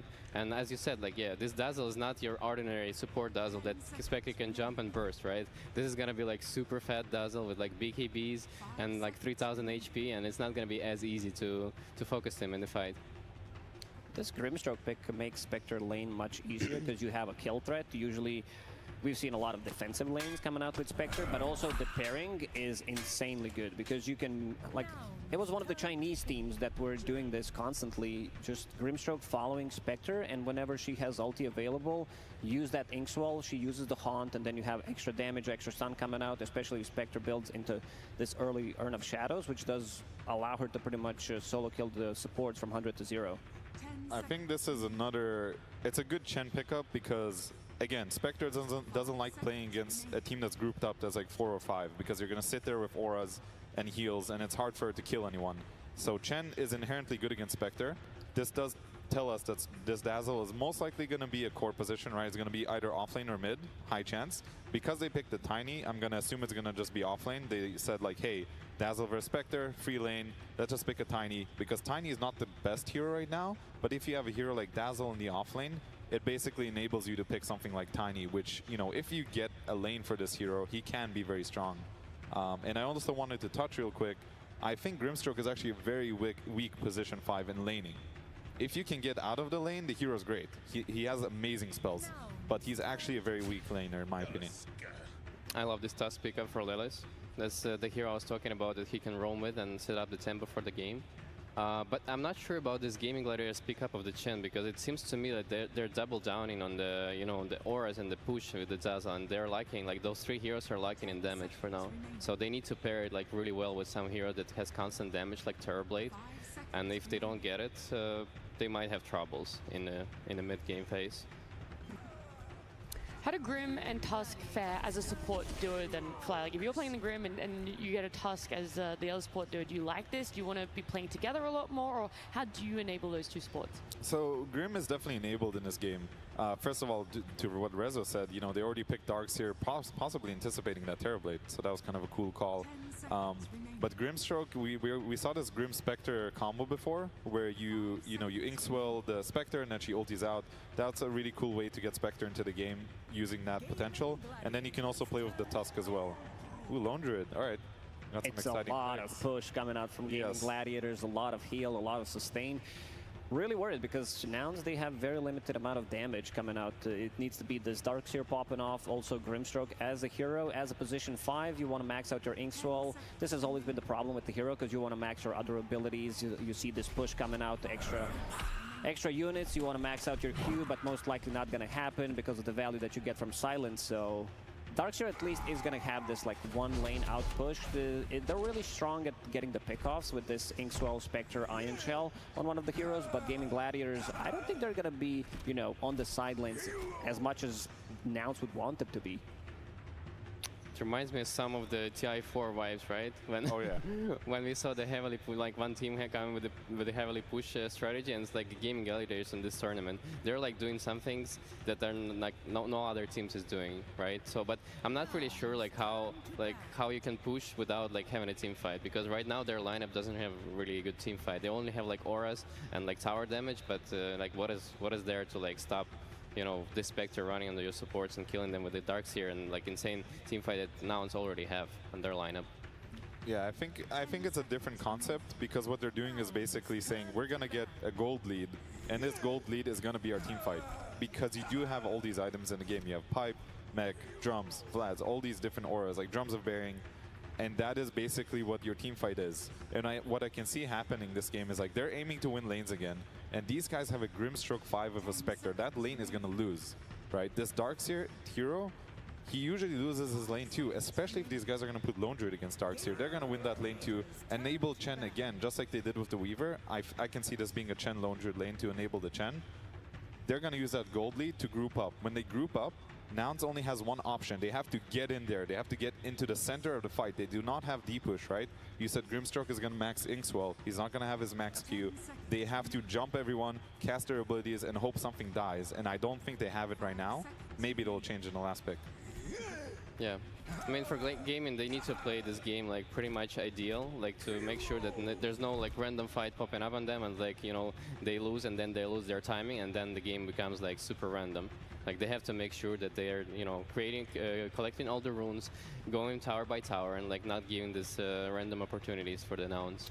I'm looking into one hero for mid lane. That's Keeper of the Light. We talked about, maybe some position 4, but I feel like this hero could really work well in the mid lane because he builds into Spirit Vessel. It's a deep push, lowers the cooldown on some of the abilities of Spectre. If she manages to, stall this game for 30, 35, 40 minutes with Chakra Magic, all these auras buffs on top of it, I could see them, maybe even taking it. Is Invoker coming out? That's a Ricky ban right there. That could definitely fit the tempo of what they're doing. They're going to Alacrity this bear. This bear's going to go wild. He's going to just maim the towers down. I can see that being something they would go for. Yeah, I love the Invoker suggestion. Just historically, he's been really good against Darkseer. It removes all his like shields and surges. Oh, wow. Okay. What does this mean then? What do we have here? Okay, look, I was going to throw it out there because I didn't know if it was ever possible, but will we ever see Quinn going on Dazzle mid or potentially a Lone Druid mid, sort of a BM towards Gunnar, because Gunnar does love his Lone Druid mid too. I don't think we're going to see a Lone Druid mid, but I think now... So I was wondering this because Ace is known to be a Lone Druid player. Yeah. But when they picked Lone Druid, I thought this is a good matchup against Darkseer, so maybe, Darachi is going to play it. But now I can see being a Lone Druid offlane and Dazzle mid, and this Alchemist being just safe lane against Darkseer, because Darkseer does typically give your carry a free lane. I think it's might be Alchemist for Quinn as well. Just like looking at the matchup, like if he's gonna have a free matchup mid, he might play it mid, because Lone Druid is, as you said, like it's really good against Darkseer, so there's no point of like switching it from there. Good thinking from Gaming Gladiators. They don't have the last pick and they have like multiple options left what they want to lane in this mid lane, which Nouns, they still have to show it, because I can see them winning this off lane on Gaming Gladiators no matter what they decide to put there, whether that's Dazzle Tiny, whether that's off lane Lone Druid plus Tiny, so they have a lot of options in their sleeves.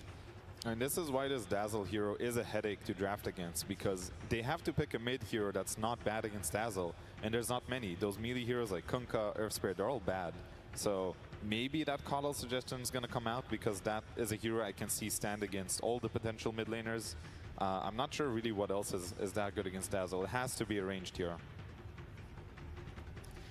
I was looking at any other ranged heroes that Gunnar has played in so far in the Road to International. The only other one was Invoker on that list, and everything else was melee, which he already said that he doesn't want at all for himself. Pretty much comes down to Invoker at this point. Maybe some Queen of Pain, but not that hot. Oh, it is going to be the Coddle. Yeah.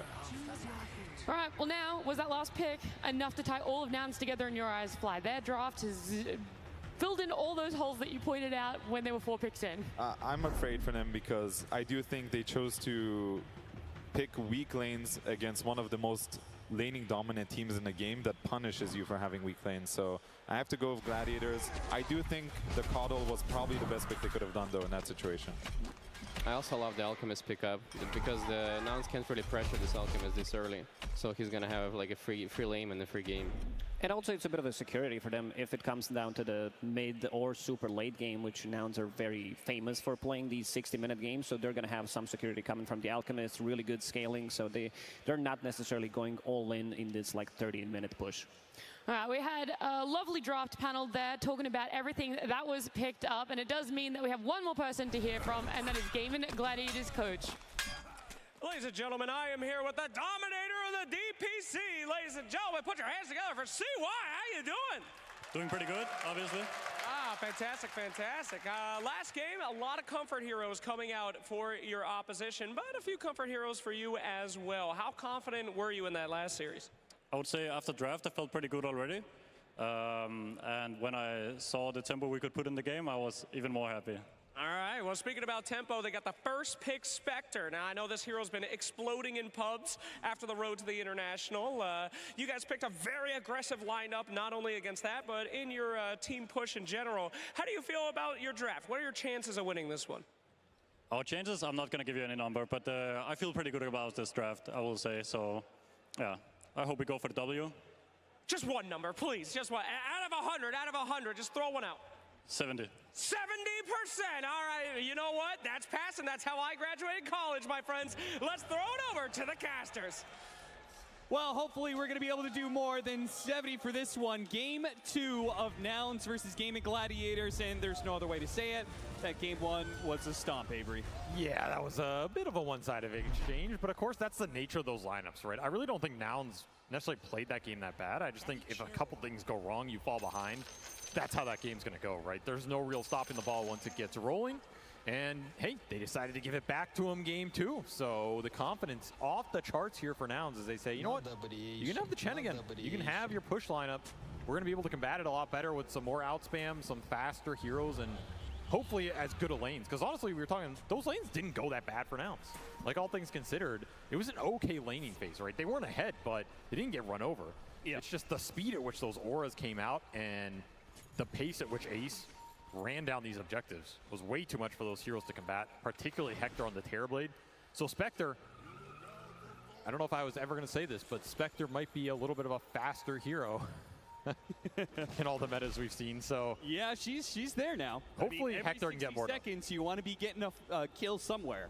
Exactly. And if Hector can join all these fights, especially the tower defenses, maybe they can get a bit more going, particularly with the outspam they have. Coddle Darkseer can get the lanes in a lot more. It's not all on this Terrorblade shoving the waves. So Nouns have come up with some ideas on how to combat Gaming, who are basically running it back, right? This is a Chen 20 to 30 minute high ground lineup.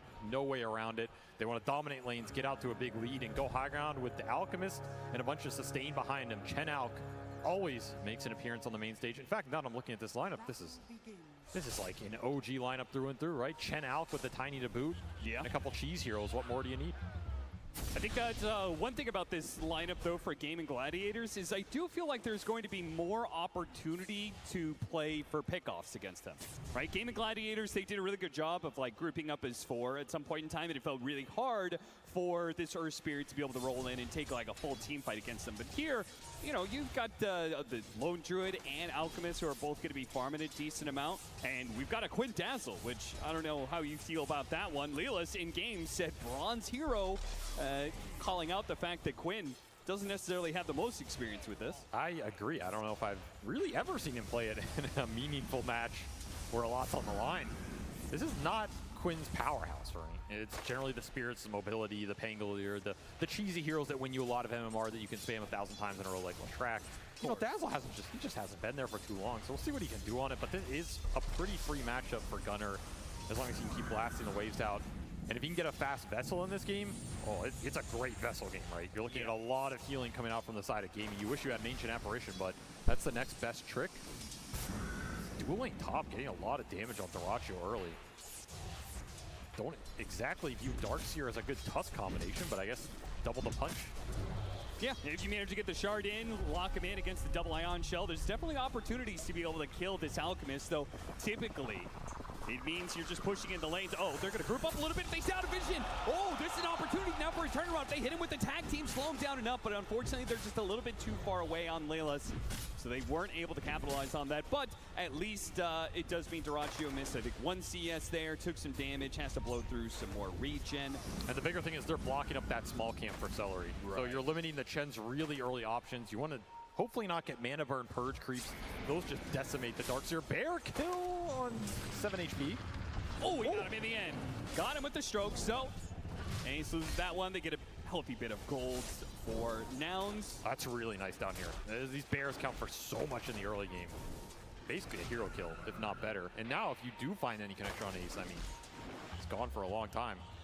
I think this combo is really interesting. They do a 5-position Grimstroke, but you know, maybe not the best laning phase power, but later on, you have this ability for Spectre to join in these fights anytime, 60 seconds, and you could globally just, you know, like, be next to Spectre, put Inkswell on him, have him jump onto some hero. There's a pretty good amount of kill power in just those two. It's also deceptive. You just don't expect the stun coming out from the Spectre when he haunts onto you, so the other big one's like the Bedlam combo with this hero. We're seeing it being developed a bit more, but yeah, I do like this combination. Double dagger in the fight's never bad either.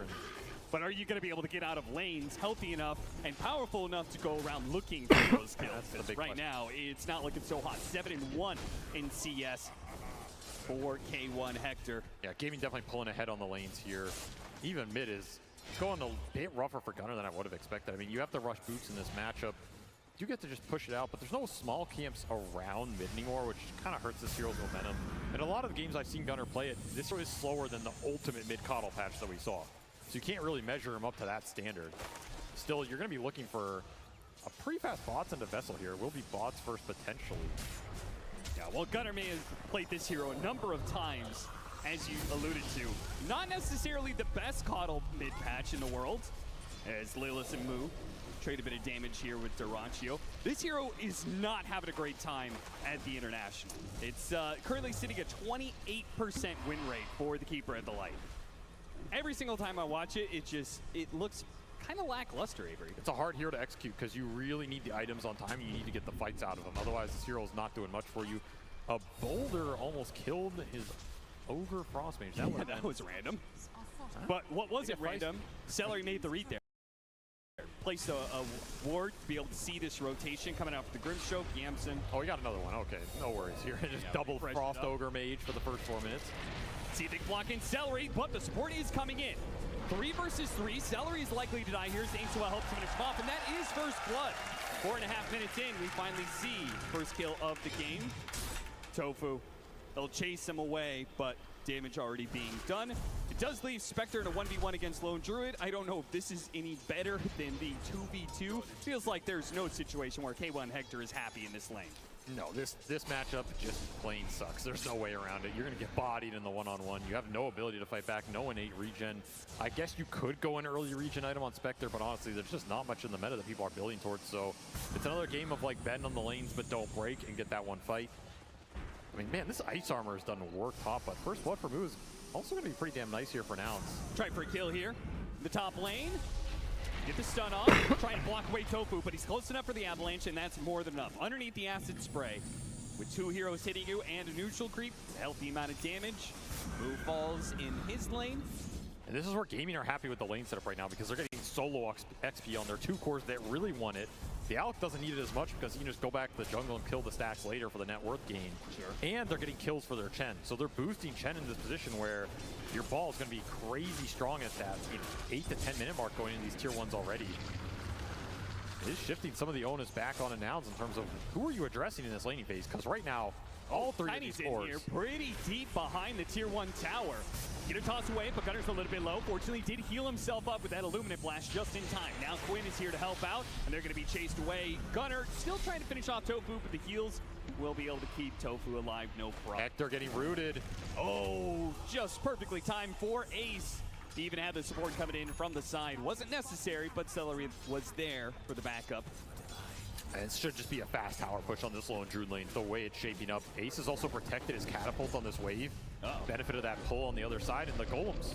Yeah, killing that golem just gives you even more boulders to be thrown around. And hey, a Bull Assassin on the main stage of TI, Cav. I bet you never would have thought you would have seen it. But the hero is here. Oh, finally.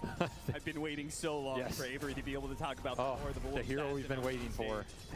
So many years in the making for this hero to return to Seattle, but it'll do some pushing damage here.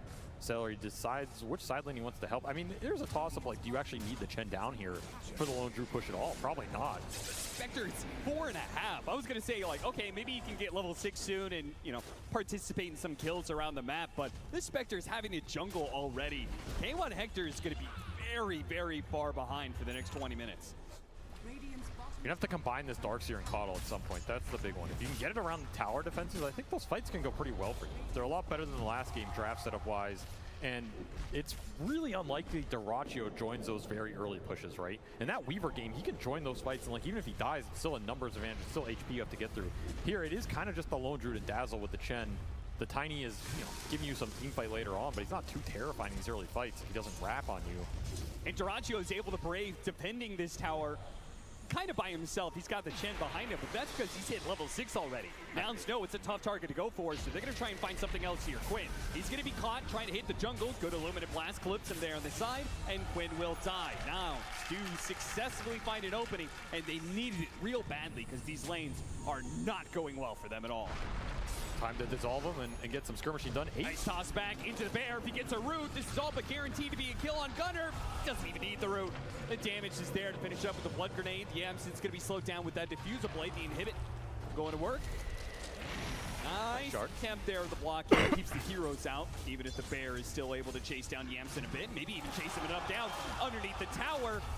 No response from Nouns. They really just cannot seem to handle this army that's going to be pushing them down. Yeah, out of nowhere, right? Ace, he took this bottom tower, rotates mid, has his next objective lined up, and everybody from gaming just connects to it. A really great pick off on the Dazzle, but it just gets them lingering a little too long, and all of a sudden, you get one Coddle Blast to defend this tower, and it's gone. You don't even get any creeps off of that blast. I mean, we talked about behind stage after game 1. We said, you know, like this Chen, I'm not sure if you could give that to Gaming Gladiators. It does so much for them. It is the best support in these types of lineups, and every time they get a game like this where it starts running away, it just looks scarier and scarier. And Nouns, they may have thought they had a plan to be able to deal with that Chen, but unless that plan comes to fruition soon, they're going to be too far behind to be able to do anything to stop these pushes. Bear getting a little bit low there. Not much we can do about it, though. And the push continues. Ace, he wants all 3 towers by 10 minutes here. The last one will get defended, still full HP, so this is something that Nouns have to rally behind. Get their combinations online and going. And it is time for Hector. I mean, the upside of, you know, Ace making these rotations is, hey, your Spectre gets some free jungle time. How free is it going to be, though, because he's immediately going to jump over to join on this tiny kill. Good timing, because Ace was just threatening him there in the bottom lane. So not only does he get away from a gank, but he also gets to join in on a kill. And that is the power of the Spectre right now with this new Shadow Step. I don't know if Hector even saw Ace down there. I'm pretty sure he was looking at the gank, but that was an absolute kill on the Spectre because Diffusal's already done for the lone Druid here. So he quite literally dodged the bullet, gets a kill into a tower push. Pretty nice. And it's just about Gunner keeping the lane equilibrium. He'll rotate bottom to get the defense. So these tier 2s are going to be a bit harder to bring down, I think, for gaming, unless they get the big pickoffs. Because you can always sit Hector in these positions, and the upside of Spectre is he can make the fast plays. He's also hard to go on, especially if you can get this Blade Mill out pretty fast. You can bait gaming onto your Spectre, take the fight with the Darkseer and Coddle, giving you the damage from behind. And to me, it's all about this Vessel. Like, how fast can you get the fighting items on the Darkseer, but more importantly, this Vessel on Gunner to give you the kill capability on all the sustain that gaming are outputting right now. Yeah, if you throw in a Shallow Grave on somebody, they're getting these heals, they get a Hand of God. It's a huge amount of burst heal. Oh, straight through the portal. There's going to be the follow-up here, though. The Tusk's going to fall in. Yamsen joins in on this as well, thanks to the Spectre. They're able to kill and the bear immediately and get the bear. Now they're going to be able to chase down Tofu on top of that one. So while Gaming Gladiators thought they had the one-up there, Tofu taking a quick pit stop to grab as many Lotuses. He knows he's dead, so he might as well get what he can off the map. That is a great pickoff for Nouns. We also talked about this, you know, Inkswell Spectre, the Shell Spectre too, with this low duration haunt. It's a great shell target in these fights. You can even shell him before, you know, the jump theoretically. But that is going to be a lot of gold in the Hector's pocket. The bear plus the kill plus a tiny, basically for free. And I feel like already Hector's contributed more in this game than the last one. Didn't take much, but this is already helping your team so much, giving you a little extra boost here, particularly Moo, who's gotten most of these extra kills on the fights. Slowed down quite heavily. K1 Hector is going absolutely nowhere.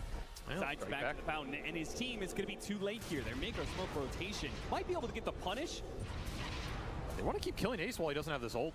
It's a big window when you can take this Lone Druid down without having to deal with the true form. Who is spotted? They slow down the bear. See if they can kill that instead. They also get the shard to block out Celery. So a support and a bear wouldn't be too bad, but they're only going to get the support out of it. And a Centaur and a little golem. Those count. One last little golem. You can see the rotation speed. The bots for Coddle is also enabling this. So you kind of have 2 global heroes, right? Yeah. It's another tool you can use to combat these pushes. Just don't let gaming group up because you're constantly taking small fights on these lanes. K-Screwed on Quinn. It's going to be dangerous for Hector. Quinn opting not to chase him down. Can just kick Hector back out of lane for a little bit. He's playing so far forward. Quinn's been quiet this game compared to the last one. I mean, he's gobbling up runes, he's farming on the dazzle. It's just a different hero, different play style. That Ags inverse Shadow Wave, it's coming. And it's gonna hit hard. This is a very powerful time for the hero. He, of course, can ultra scale into the late game, becoming Tinker 2.0 with Arcane Blink. Maybe some hidden scale for gaming if they really need it up the sleeve, but this is all about the timing push. So again, looking for the pickoffs, trying to slow it down. Wells will attempt to connect, or maybe just gobble up some creeps. Yeah, why not? And take what they can. Nouns, they gotta find these pickoffs because you know what's coming. Gaming Gladiators have an Alchemist farming way. They almost have the Aghanim Scepter like you talked about on the Dazzle. Lone Druid's getting bigger. Yeah. You can get these pickoffs with the Shadow Step, but what happens when they get 5-man and they're ready to go? Yeah, we haven't really touched on Dyrachyo. I mean, there's a good reason why he hasn't had to do anything. Yep. And that means he has had an absolutely free Alchemist game. He is Omega fat here. It's going to be a almost 16-minute BKB on top of Radiant's phase boots with sustain to back him up. That's when that early Alch BKB feels the best because you guarantee can take the fight. Just punish them with your overwhelming net worth here. Back through the gate once more. Quinn already teleporting away. Not going to be caught by this rotation. Do a little smoke farming. But nothing else. Continuing to try and control the side lanes, create the space for Hector. Take a little pit stops here and there while they're smoked up. Farm up these camps. They didn't see anything, I'm sure. Still nobody showing up, though, on the side of Gaming Gladiators. They're doing a great job of dodging these rotations of Nouns, understanding that their timing is just going to come later. No rush for things. Honestly, I like the Octarine rush on Mu as well. Just anything that gives you lower cooldowns, more uptime on the map, and helps you shove these lanes out faster is going to feel good right now. Yeah. You just want to get to that mid-game teamfight where Darkseer, Spectre, Grim, it's no joke, right? Especially when you throw Chakra Manas out on all these heroes, reducing cooldowns even more. It's a lot to deal with if you can't just sit there on the front line with your BKB timing. Yeah. Which is what gaming are aiming to strike with here. And that's a big question. What do you do versus the Alch BKB here with this type of lineup? You have Tusk Physical Burst, and you have Spectre can come in with a little bit, but otherwise Dyrachyo should be pretty untouchable. Especially with Grave behind him. I mean, that's like, it's even worse, right? You really want to find the backline here if you're Nouns. Find the backline, force a collapse, get a big vacuum, and yeah, if you can ever find Ace before that ult comes out, you're going to be really happy. Do you think that means that, like, in order to actually literally see the backline so your Spectre can jump, does it require somebody to get in there? Do you think like Mu is going to join in with the Tusk, like some sort of Blink Dagger initiation, or do you think he just goes more for like these aura items and try and combat Gaming Gladiators, who are obviously going to be sticking to that same game plan we saw in game 1? I think you're looking at auras here. I mean, Blink is going to be really nice later in the game, but you know the fight's coming to you. I think traditionally you just go for the correct angle, right? Get smokes, get flanks going, find the backline by just wrapping, and Hector will automatically connect. And it's going to be a Radiance for him as well. So we'll see if he can have more impact with it than that Radiance from last game on Mu, which just got mega delayed, right? It's a risky item to go for here. It's a lot of gold to build up. A lot can happen in that interval where you don't have a fighting item coming out. But if you get there unscathed, it's going to pay off. It's a very good Radiance game to go in and start burning people. See the farm build up between Dyrachyo and K1 Hector. Yeah, I mean, that's a little unfair. You know.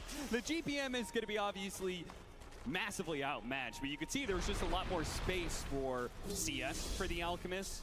And BKB's already done, and they're instantly smoking down mid with it. Dyrachyo wants to put it to use. And he's going to go straight for the Spectre, straight for the enemy carry. Inkswell quickly dispels that stun. Yeah, good idea from Yamsin to rush that shard. It's going to be pretty value this game. B1 bot lane. Mu trying to get out the shard, blocking him in. Oh no, Lelis, that wasn't what he wanted to have happen. Mu, he's desperately going to try and throw out a vacuum, but there's nothing to actually get off of that vacuum. The Spectre leaves.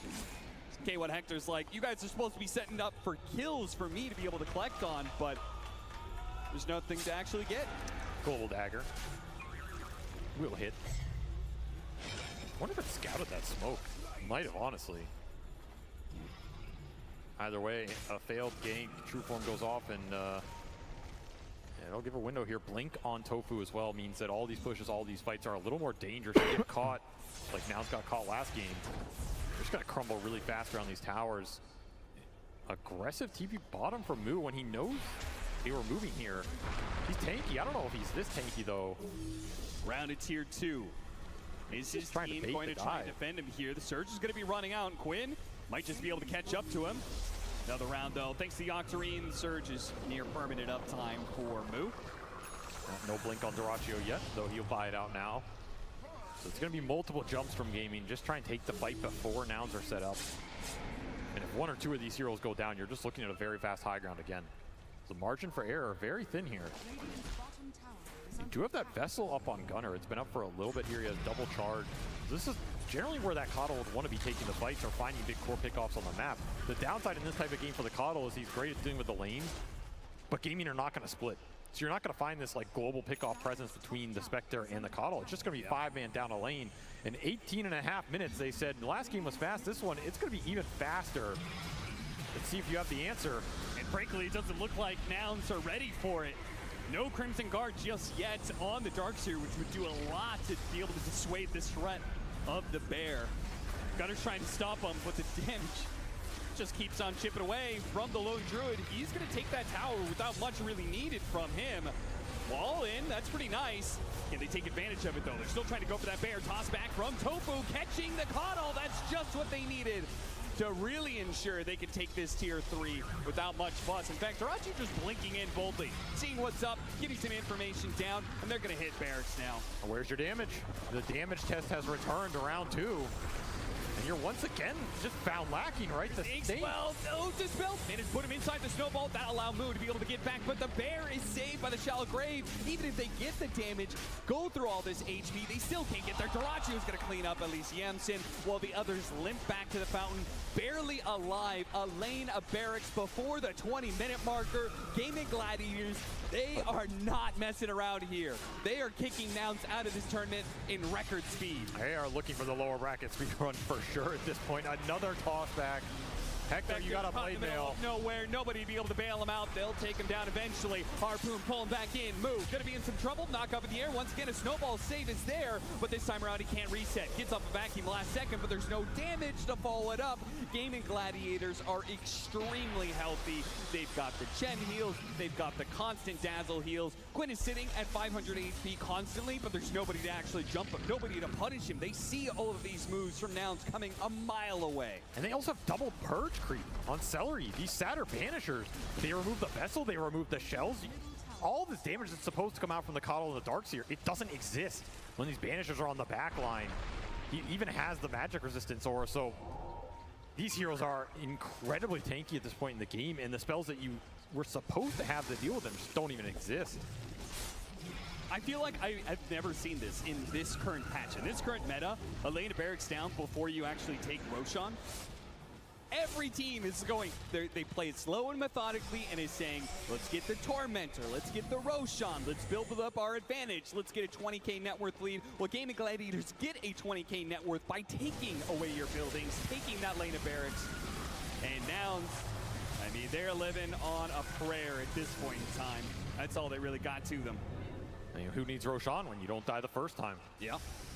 All these cores feeling invincible right now. Nouns continue to search for answers, and they will take the Roshan.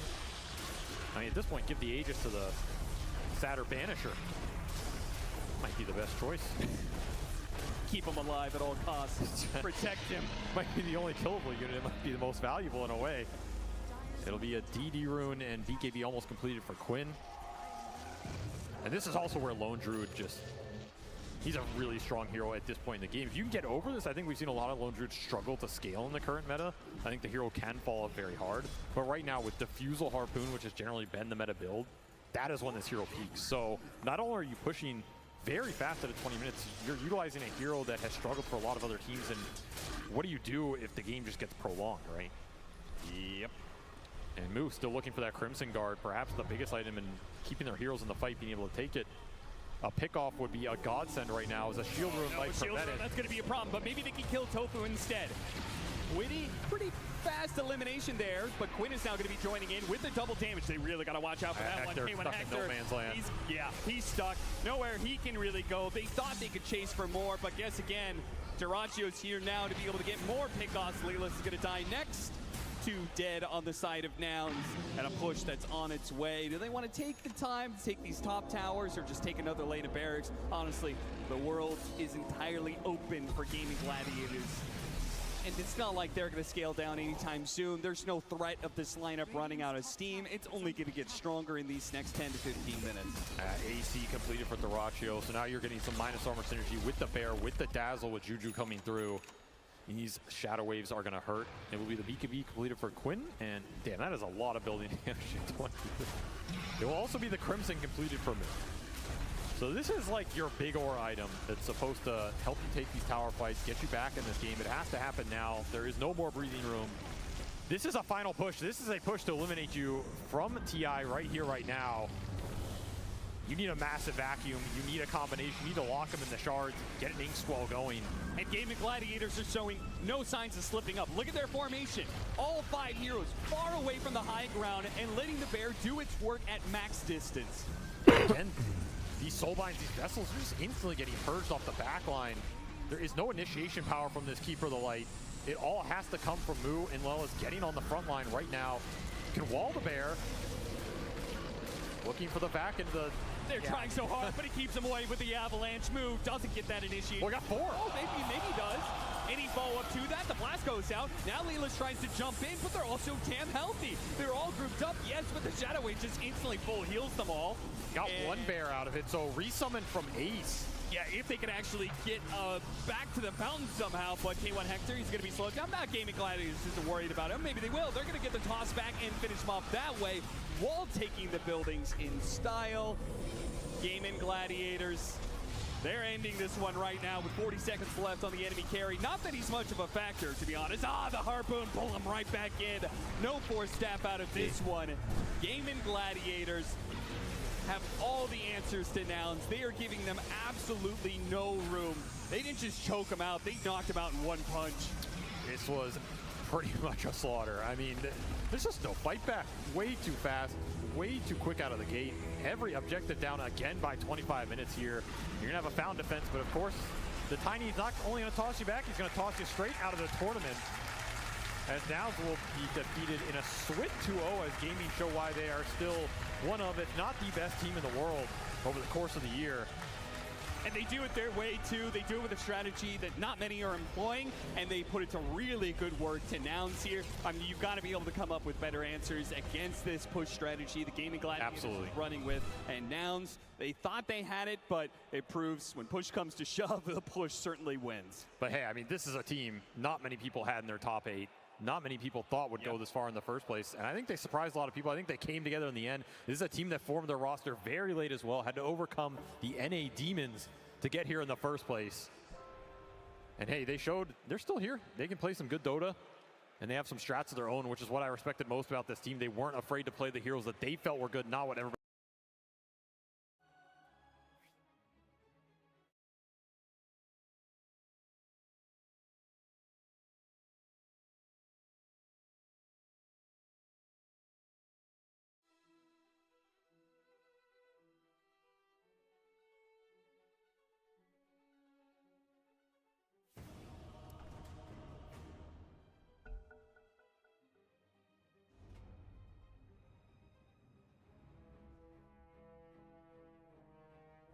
It's your turn to ban.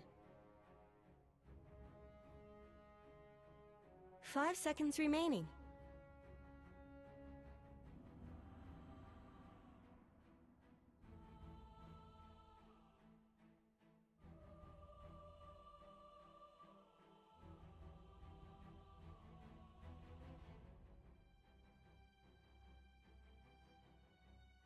Ten seconds remaining.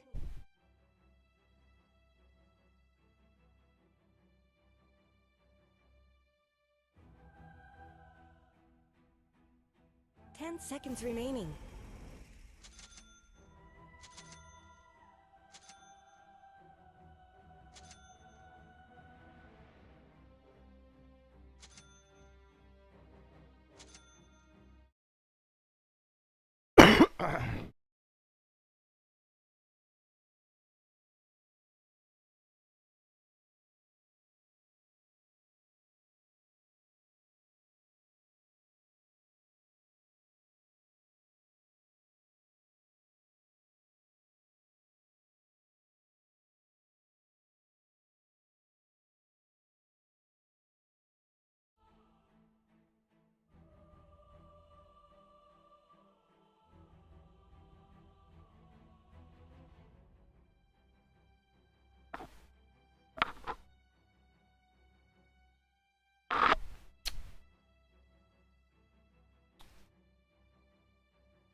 I wouldn't want to let my fans down. It goes without saying. Hold my This one wineskin. is in the bag. Prepare for battle. You need a lesson in manners. This is how it's done.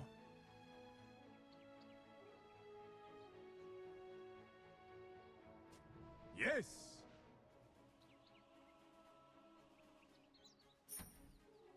My friend, this is truly in the bag. Uh-huh.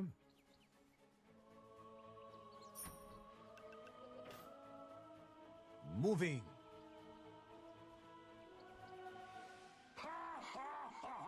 But of course.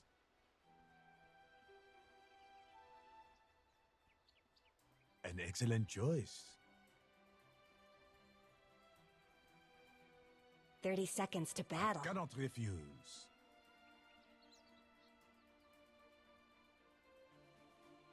Oui.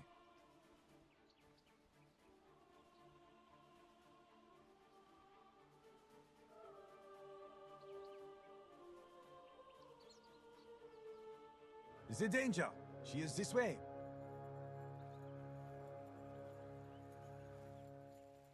I know. And now, what we've all been waiting for. To be sure.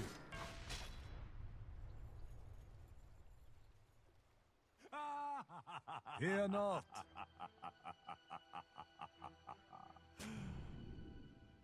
Points away.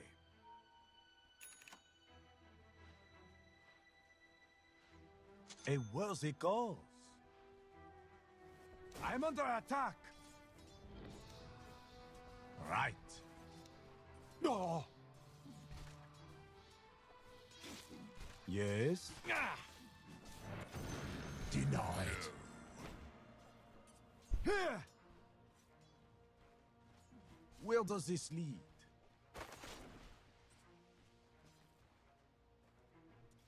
Forward.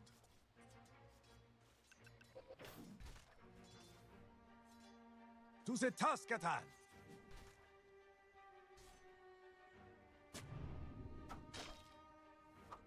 It's conceivable. Now watch very carefully. Shh.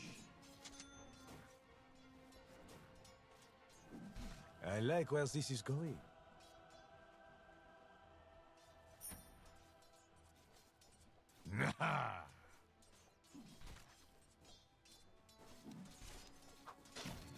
Is that a challenge?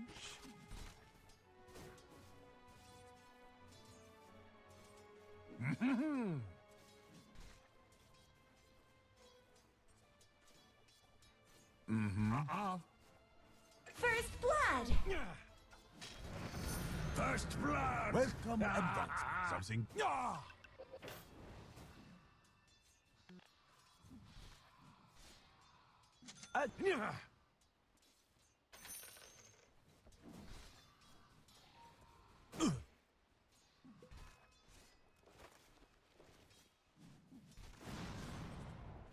Rest assured.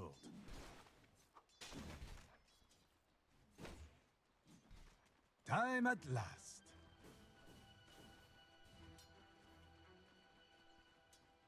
We're there. I've never.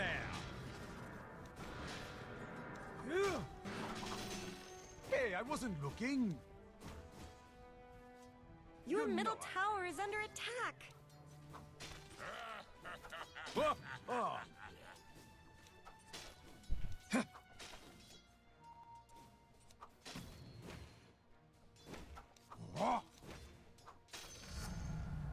Aha, yes, that's nice. There's more to this.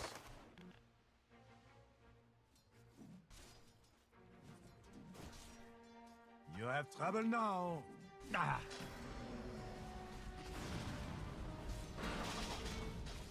Ah.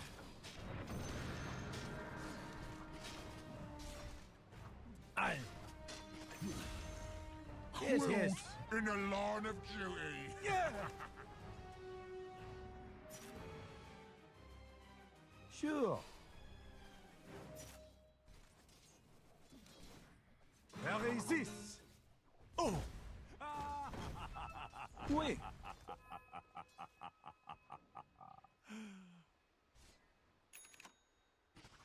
The danger! She is this way!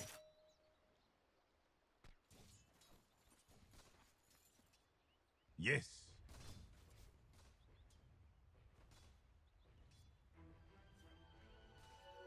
Let's get to the point.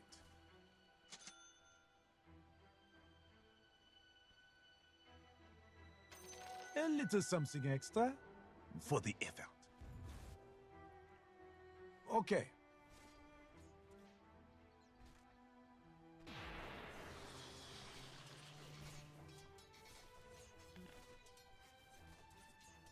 Dark light! An honorable path.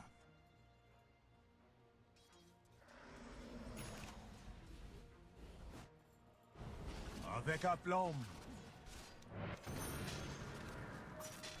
I'm under attack. Is there any doubt? I may have over... Aha! Yes.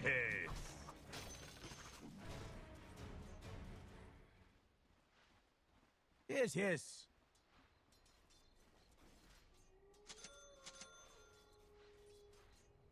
Rest assured.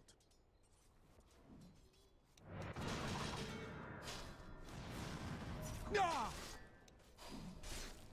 Is that a challenge? I think not.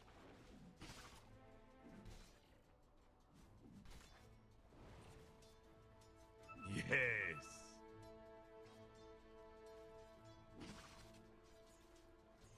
To the task at hand.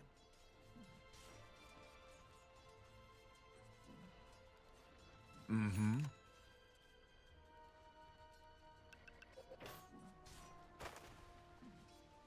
Point the way. Tis not your time.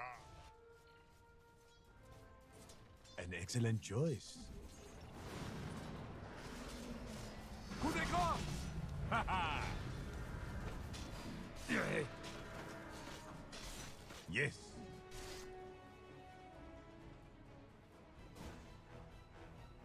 Oh!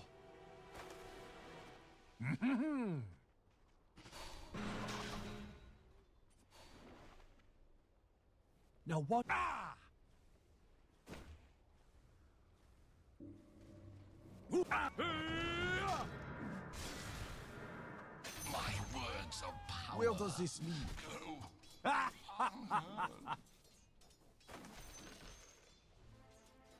Moving. Double damage. Go, go, go, go.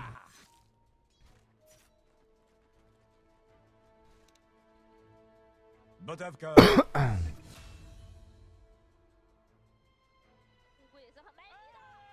At your disposal.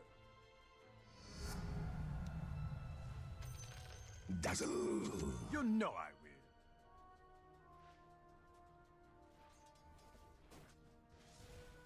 There's more to this.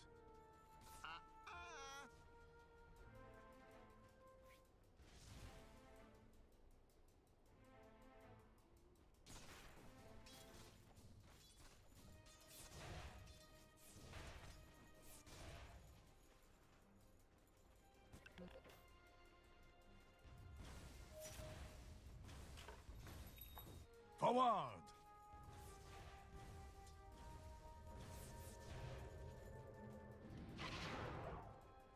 It's conceivable.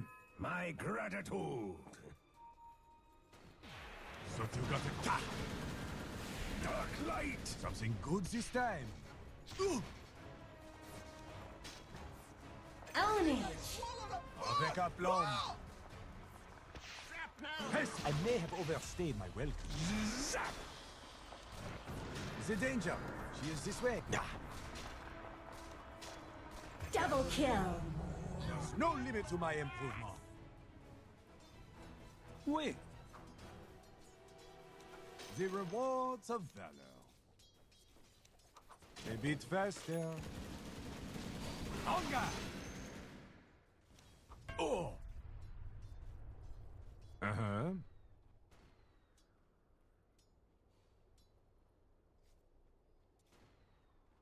An honorable path. Your middle tower is under attack. Wave! Yes?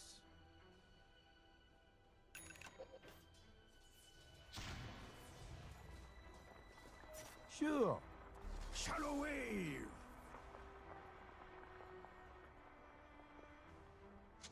Nah.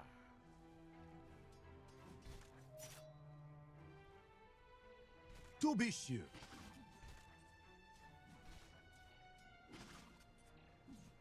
Time at last. This is how it's done. Is there any doubt?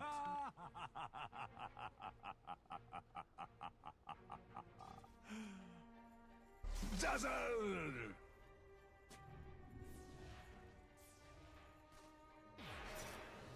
Let's get to the point. So sad. Hey, I wasn't looking. I come, and I come. Pocket money. Ah! Right. You really should look at your bottom tower. Okay. Wave.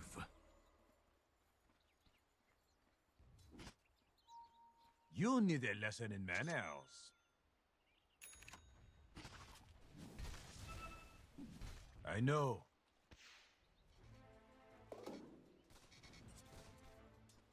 Yes.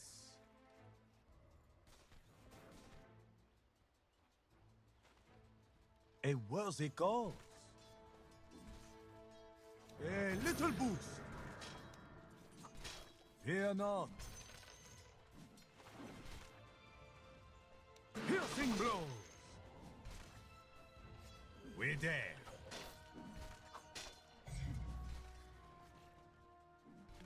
Yes. Killing spree. It's conceivable. Let us dance. Oh, bro.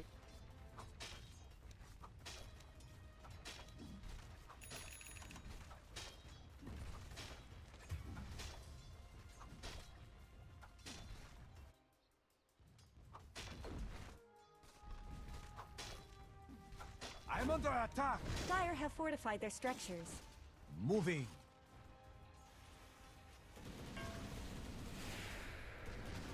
To the task at hand. Radiant structures are fortified. Your middle tower is under attack. I don't Fear think you want not. that to happen. Don't let your middle tower fall. Is that a challenge? I have heard you kinfolk are all the same. All toys, You're no no right. substance. Points away.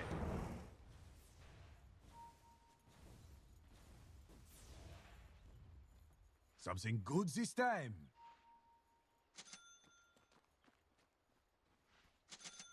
Yes.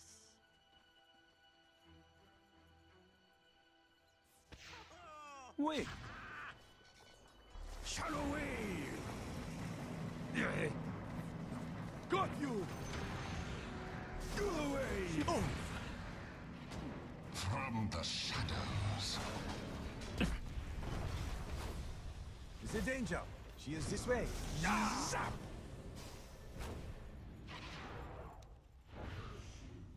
Dark light.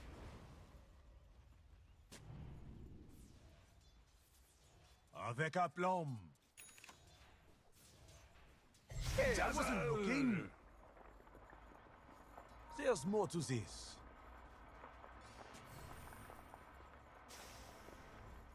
An honorable path. It looks like Dire fortified their structures. To be sure.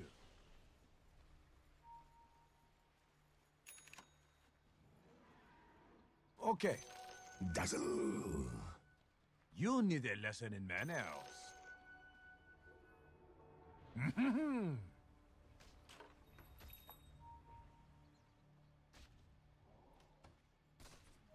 Where does this lead? Your middle tower is under attack.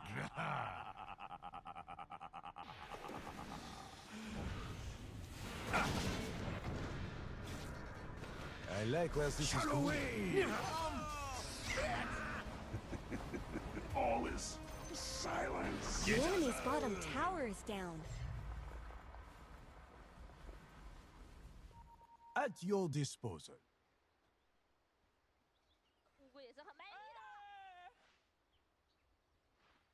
Yes.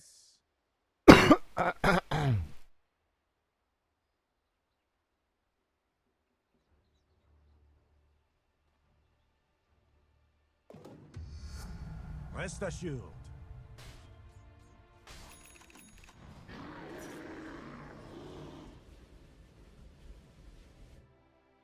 I know.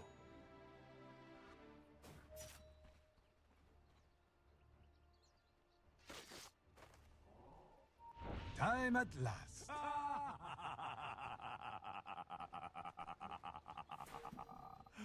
You know I will. Let's get to the point. I may have overstayed my welcome. Yeah, roulette. Precious bounty. Forward. Zap. Yes, yes. Go away. Is there any doubt?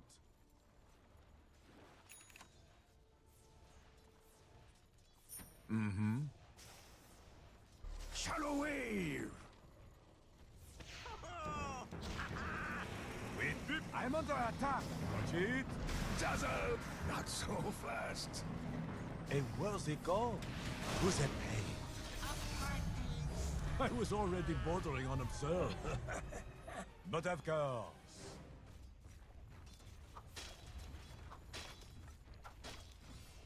Dark We light. fight.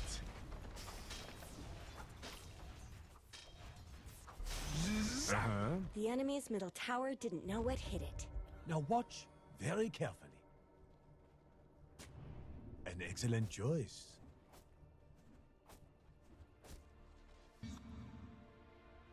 Yes. Just a touch. Wait.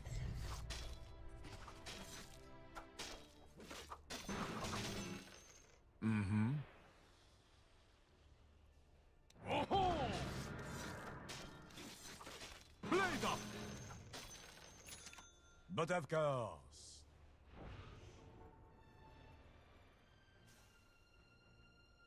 The danger. She is the... You do not matter. Here!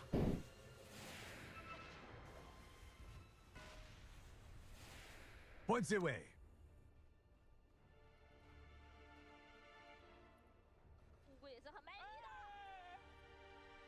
Okay.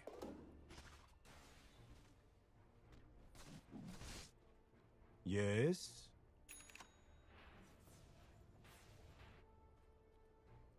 To the task at hand. Don't cease. Fear not.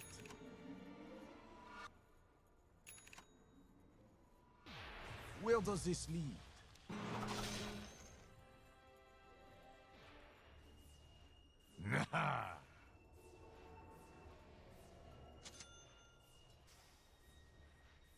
Rest assured.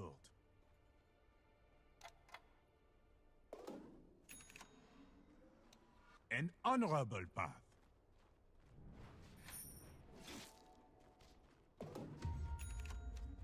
Go on, got you! Something good this time. Maybe I should... Amazing what you found lying around. It's conceivable.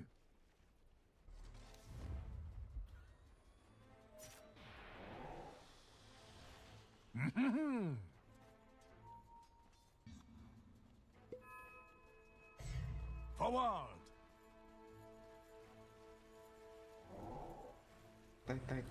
To be sure. Haste. Shadow wave. Don't let your middle tower fall. Dazzle. Hey, I wasn't looking. Avec aplomb. Your middle tower is under attack. Go on now. You know Your middle tower is under attack. I know. Your middle tower is gone. I tried to warn you. Come on, then. Your bottom tower is under attack. I'm not ready. Dark light. Uh-huh. Zap. Yes.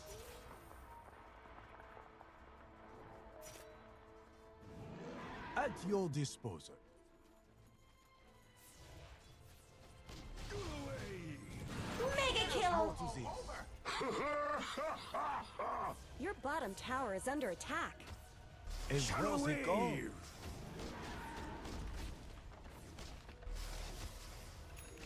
Yes. The enemy's top tower has fallen. A bright future awaits. We're there.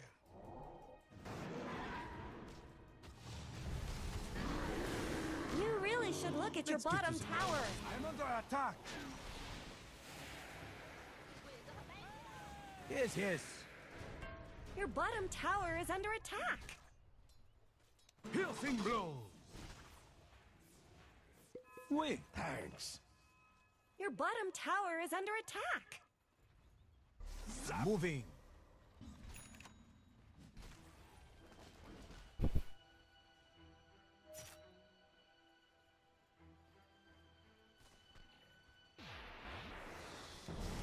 Zap. Time at last.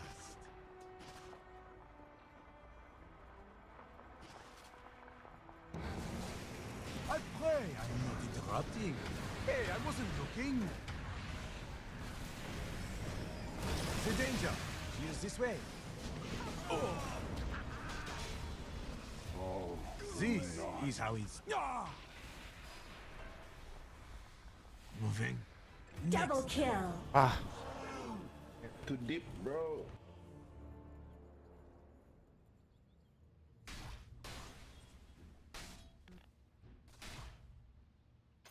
Gold and sweet.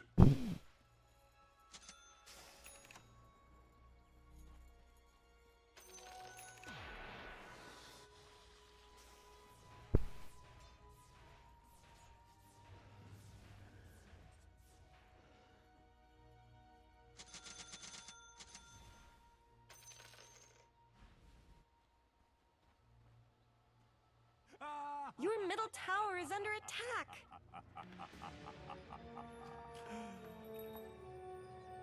Sure.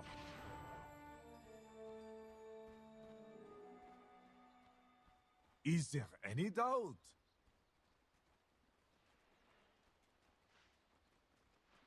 An excellent choice.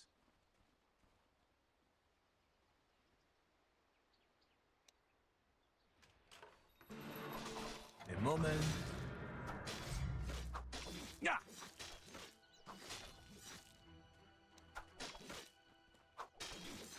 Pedestrian but necessary. Right.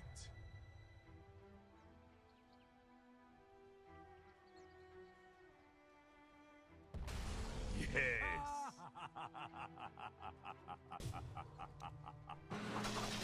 Never. Okay.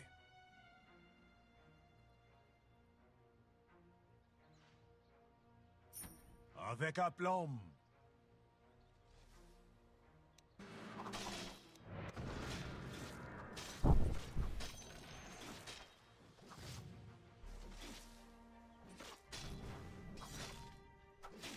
Let us dance.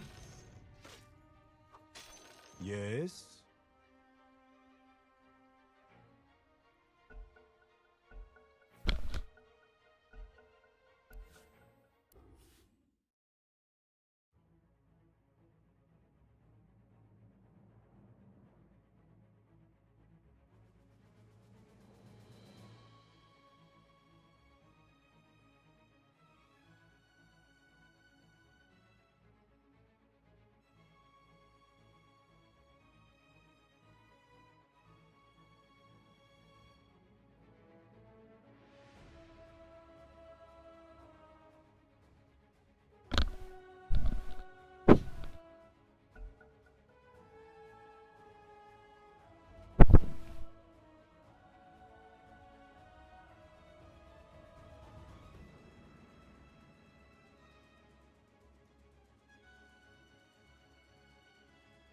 Great, they're back. A worthy cause.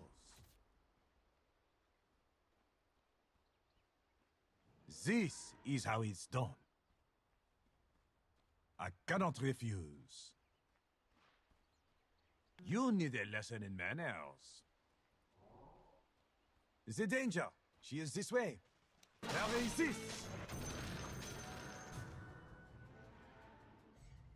I like where this is going.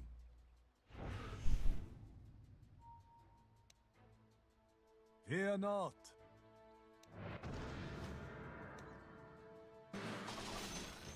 It's ready. I will rip you apart.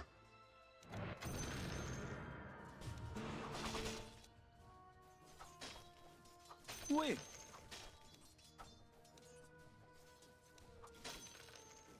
Time at last.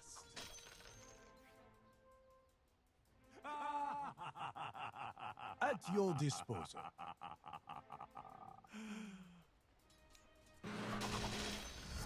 Oh-ho! There's more to this.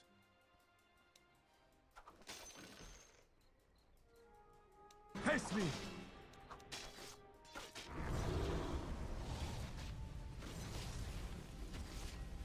For the effort. Oh.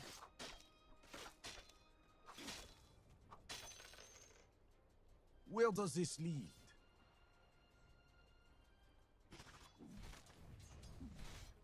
To the Your top tower is under attack.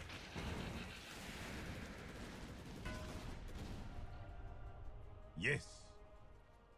Let's talk about your top tower. There's no more top tower. I thought this might happen. Now watch very carefully.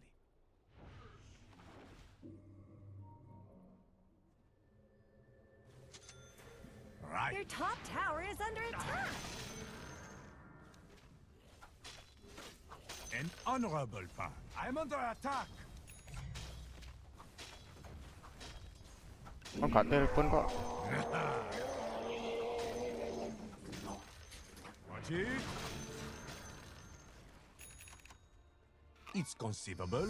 Moco kok. Fitting. To be sure. Go. Yes, yes.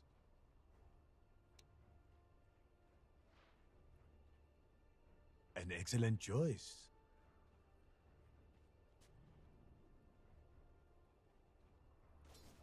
You know I will. So you got away?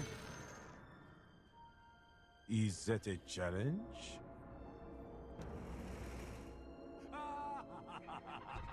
Mm-hmm.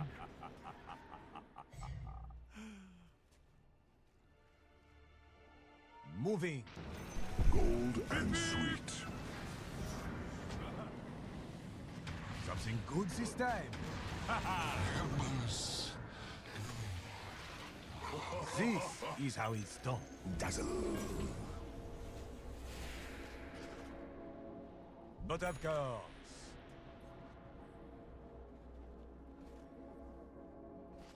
We're there.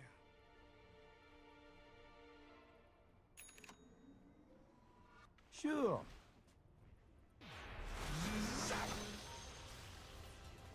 Is there any doubt? Light! Points away.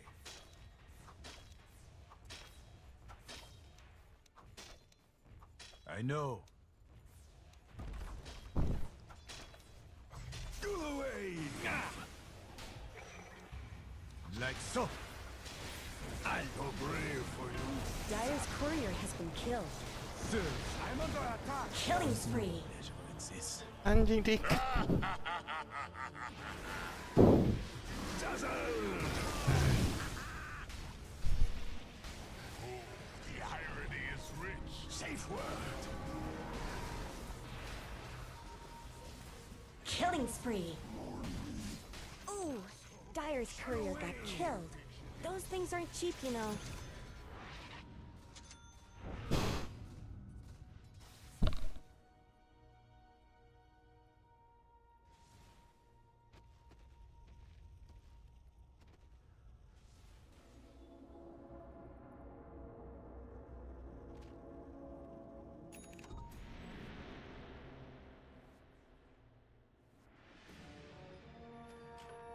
My blade remembers.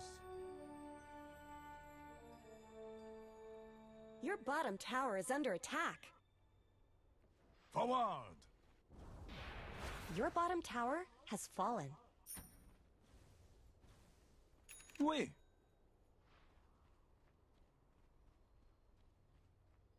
The danger. She is this way.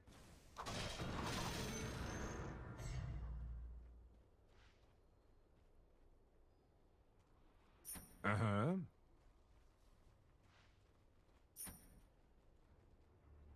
Let's get to the point.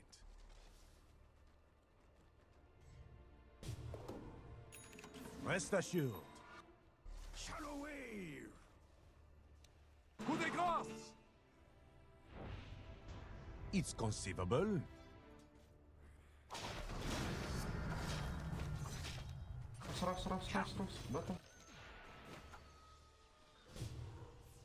Do the wave.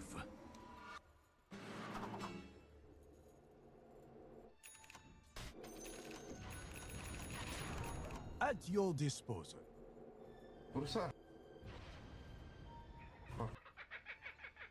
A worthy cause.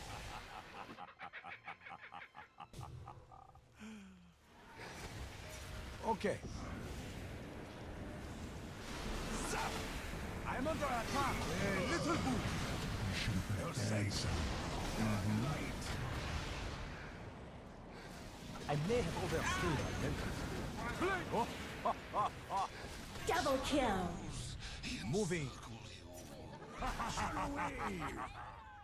Greetings, my friend. Where does this lead?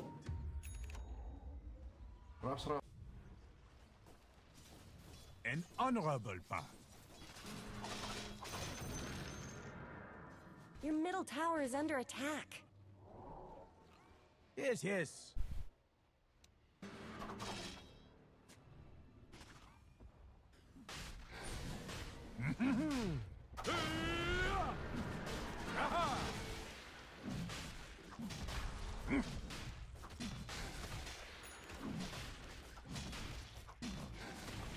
Young girl. Roshan has fallen to the Radiant.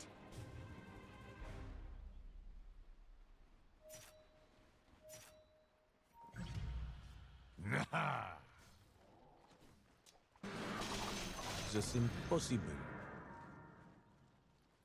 There's more to this.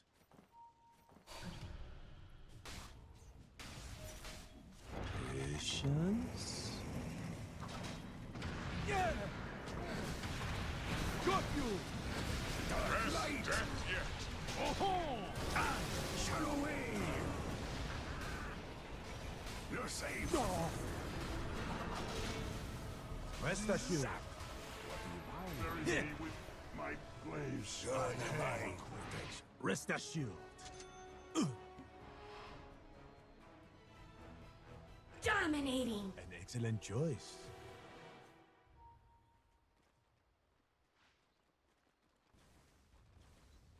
Is that a challenge? Let's talk about your top tower. Dazzle! I like where this is going.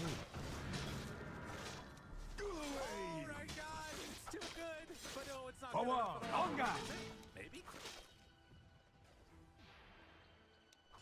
What's this?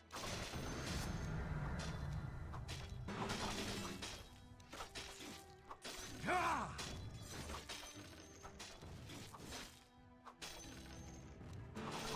Soon? Is there any doubt?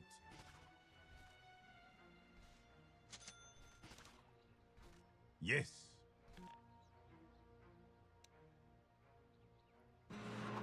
Is it that you got away?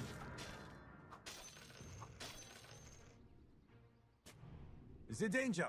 She is this way. Coin for me. Almost there.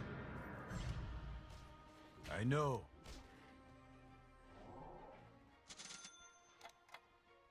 Oui.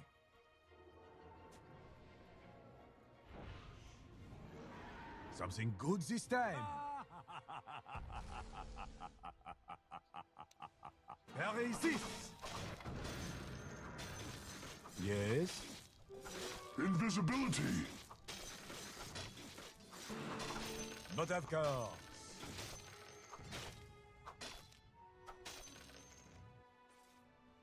Let's get to the point.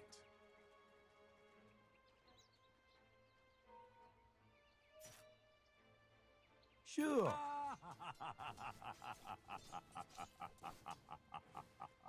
Okay. It is a good day to die.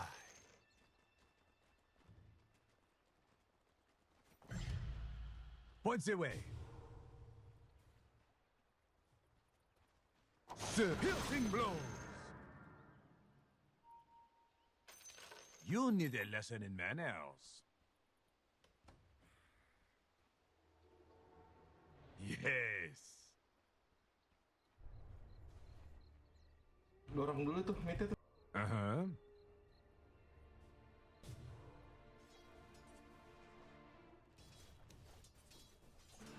Pocket money. Yes.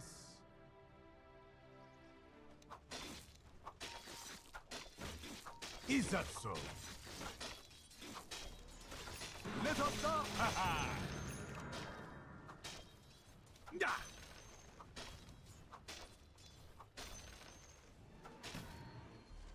Time at last. Shallow wave. We're there. Zap. Right. The enemy's middle tower has fallen. Wave. Feels good, right? Fear not.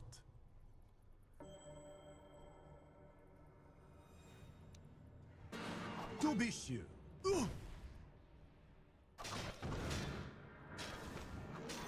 Avec aplomb.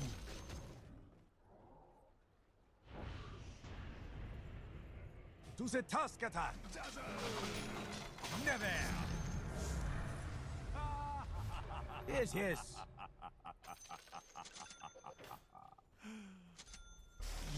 Forward.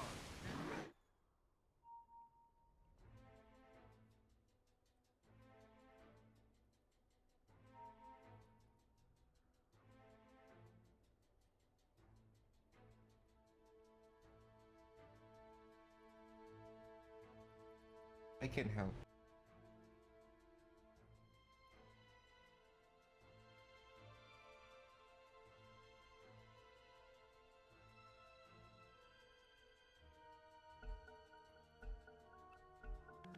I'm fine with waiting and all, but let's go!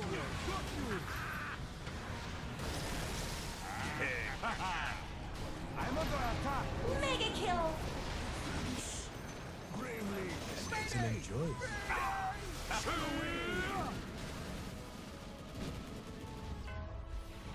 Rest assured. Killing spree! Mistake. If killing you is wrong, I don't want Fear to not. be right. Dark light.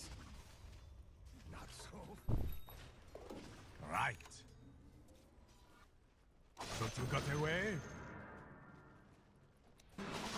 Yeah.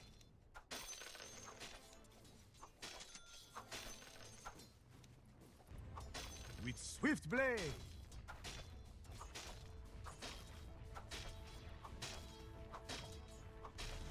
Zap.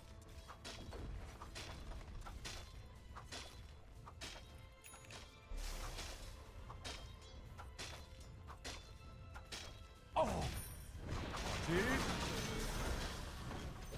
The danger. The enemy's Use this bottom way. tower has fallen. Deny that, jerks. Who could turn away from this battle? Beep beep. Wait. Saba. It never. Shallow wave. Okay.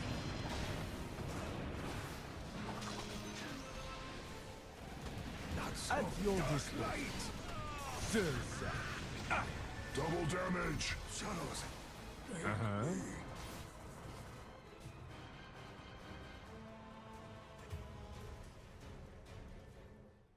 Yes.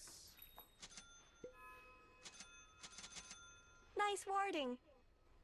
Yes?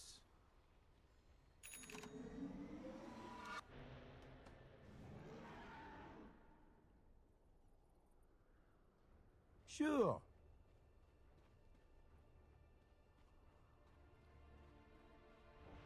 To the task at hand.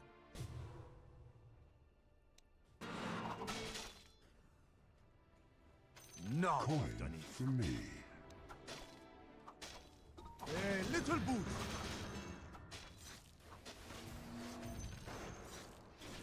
My last. Hold my wineskin.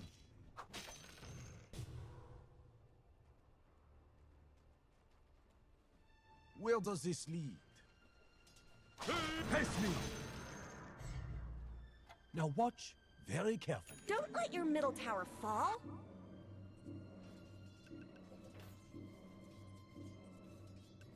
I like where this is going. Sir.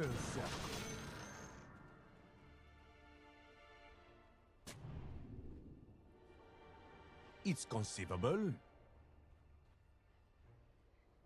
This is how it's done. Zap!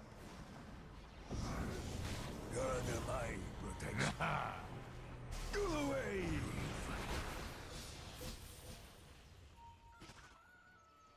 An honorable path.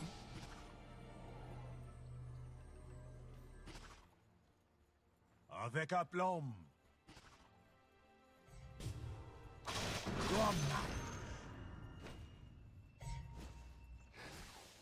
There's more to this.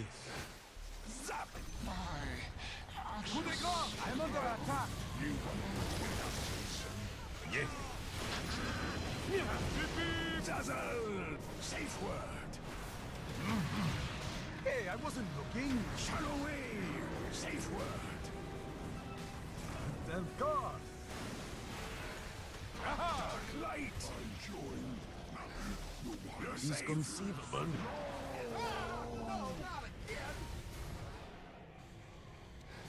In where hunger! Gravely mistaken. Where my shadow falls. Something good this time. My fall. Bro, can you help by sentry, bro? You know I will. Go wave. I know.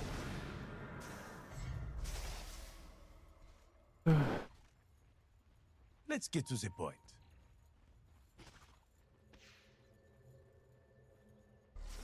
A worthy cause.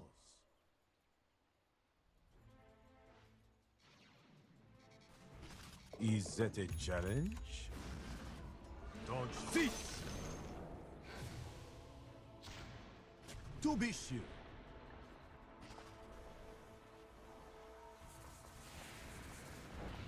Dark light! Is a danger. She is this way.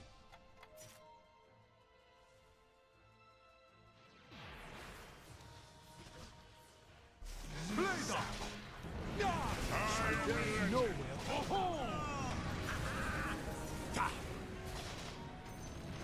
We're there.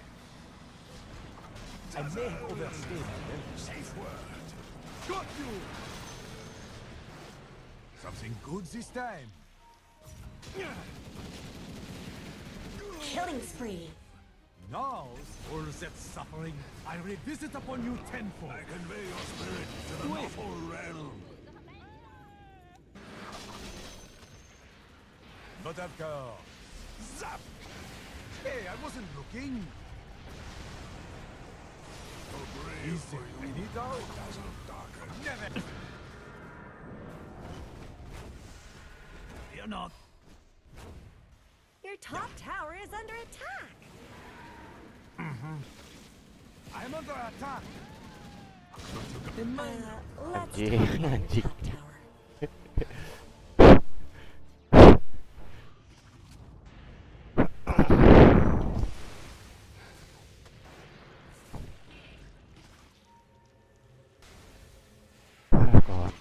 Kontol, kontol.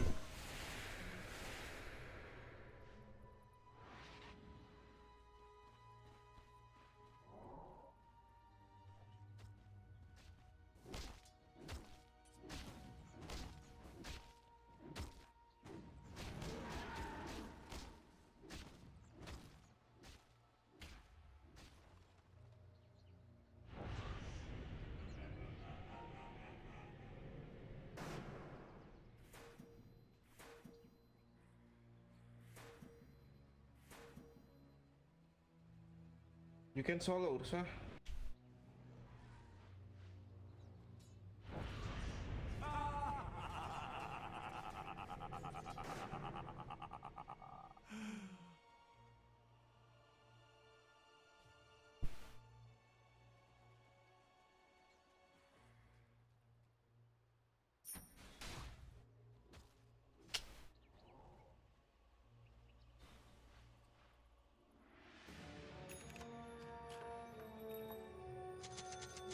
Points away.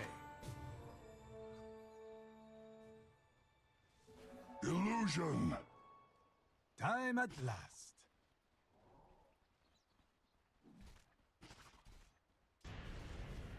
Moving. Gold and sweet. Mm-hmm.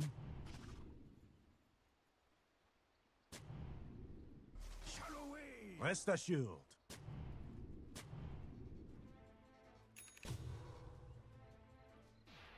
Forward. Dazzle. Right.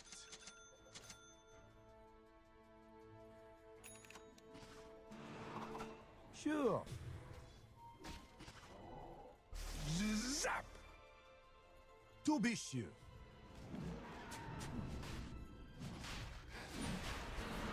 Dark At your light. disposal.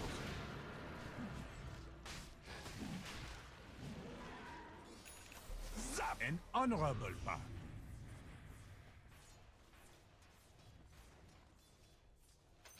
Radiant took down Roshan. I trust there was a good reason. Burns immortal in me. Pocket money. Mm-hmm.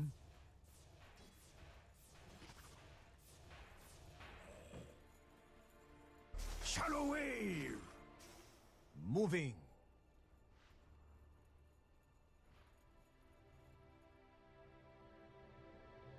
Okay. Gula wave. Points away.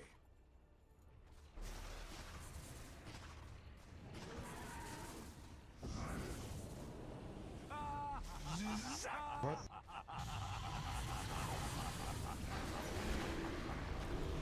Dark light. Yes. You're safe. Coming. I'm under excellent choice. You really should look at your bottom tower. Wait. Let us start. Under my protection. The dent. A little boo. Oh. Swarms over me.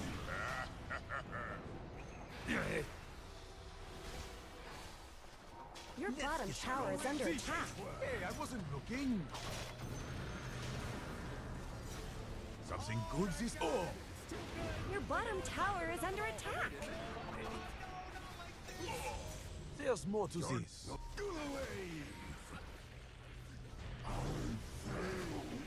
Let's get to the point. You really should look at your bottom tower. Not so fast. Zap. You know I Your bottom tower is under attack. Your bottom tower just fell. Maybe you shouldn't look.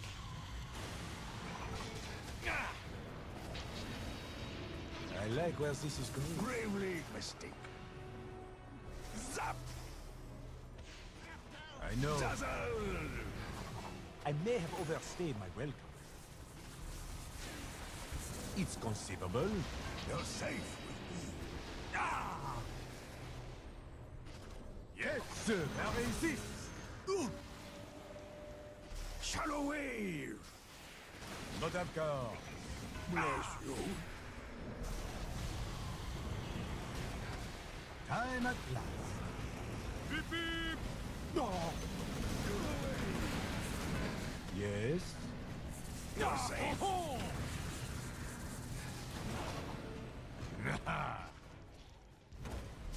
Zap. Thought you got away? Is there any doubt? Bless you.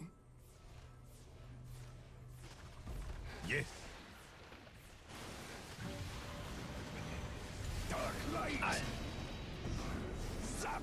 No grave. I'm under attack. Here now. Not so fast. Dire snow fortified their structures. Use a task attack. Safe word. Shadow wave.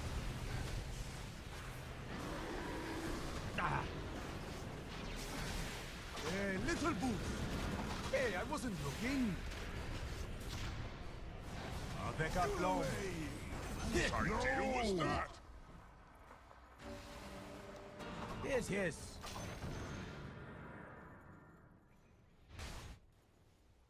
Is that a challenge?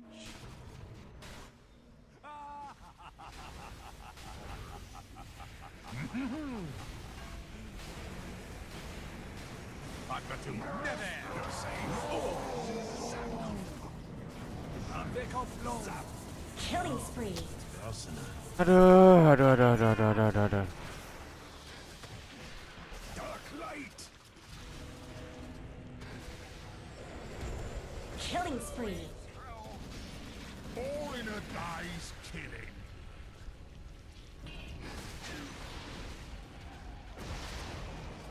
Killing spree. Dominating. Double kill.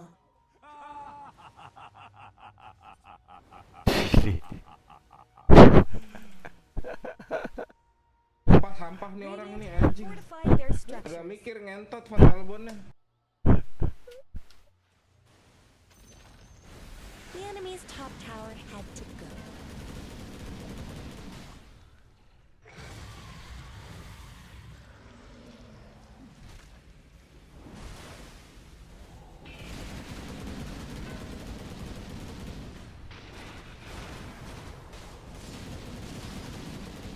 Dire structures are fortified.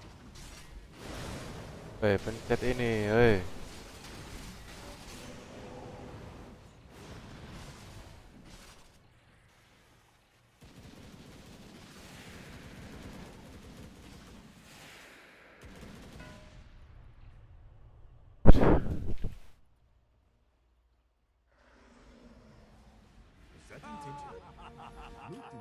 Let's keep this between us. That's for me. Where does this lead? Gue mati gara-gara dia anjing fatal bon di TB-in terus. Is that a challenge? Utaknya nggak ada nih orang. God, you pest me! Wait.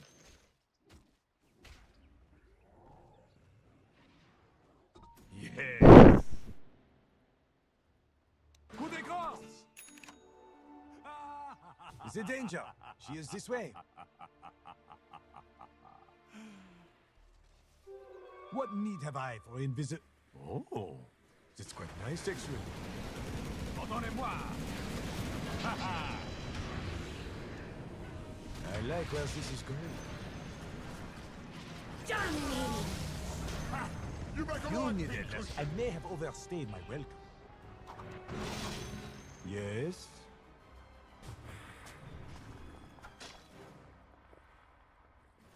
Something good this time. I'm under attack. Repair yourself.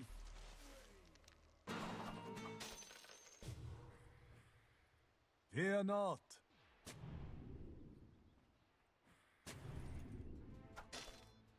Time at last.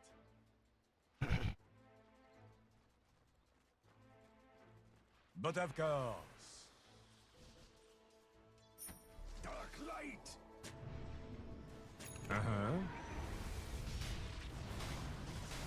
From it. As well as it goes. Shadow wave. To be sure. You're safe. A moment. An excellent job. Got it? Right. Oh-ho! Do away. Hey, I wasn't looking.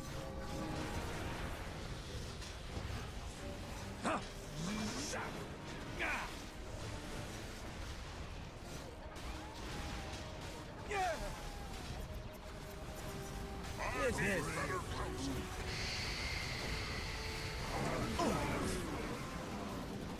I know. See?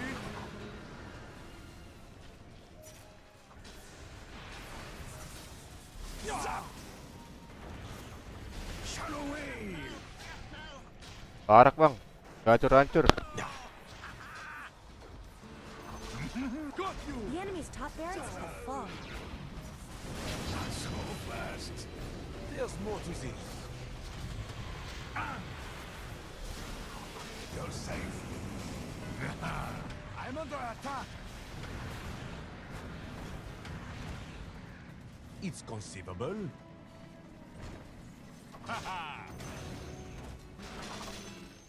Mm-hmm.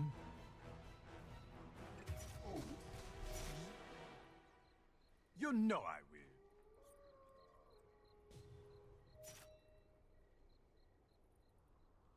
Let's get to the point.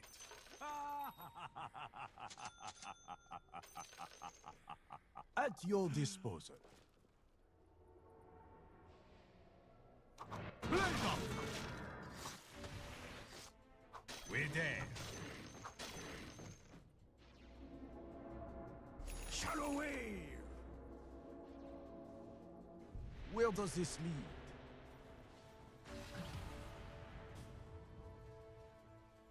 Is there any doubt?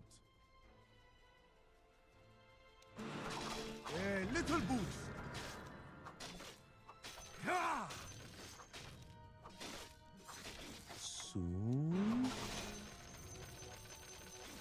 Precious bounty.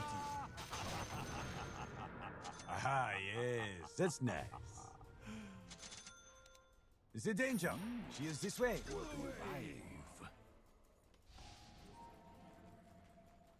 Forward. Just a touch. Wait. Dark light. Safe.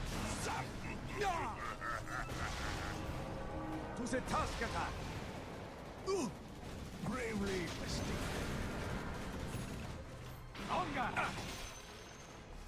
Zap. Okay. So fast. Roshan has fallen to the Radiant. Immortality.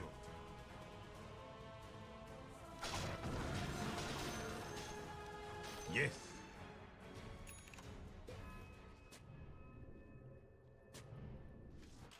Double damage! Avec aplomb.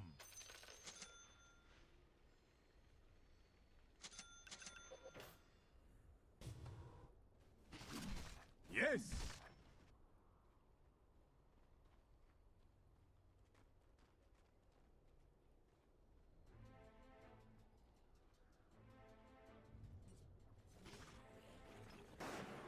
Sure.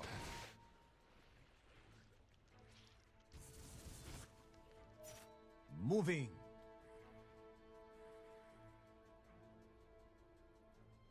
An honorable path. For the effort. Point the way.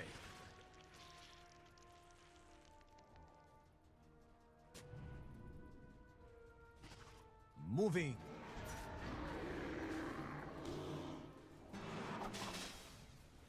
Yes.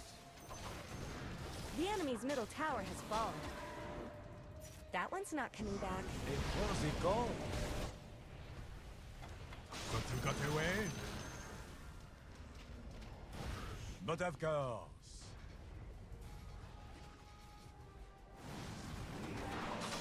Where does this lead? Never! Okay, I'm under attack. I know. Ah. Dazzle! Uh-huh. Dark light! Yes! Shallow wave!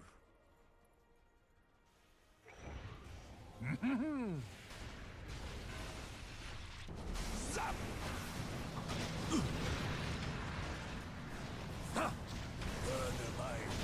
I may have overstayed my welcome. Before we get carried away, wait for sir.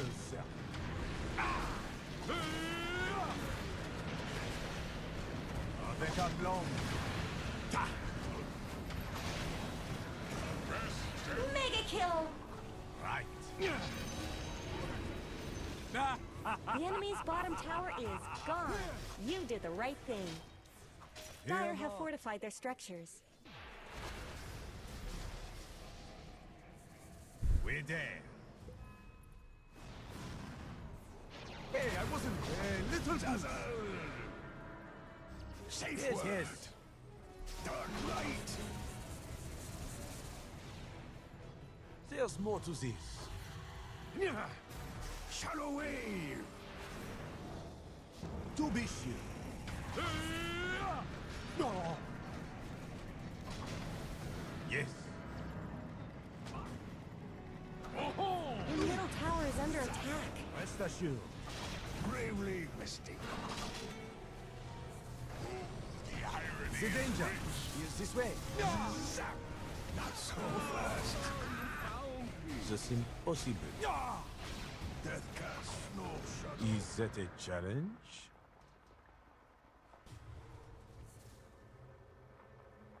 Oui.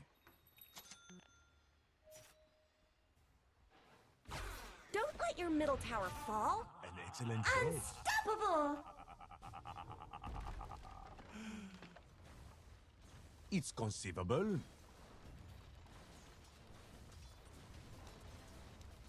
You dropped something. Sir. An honorable part.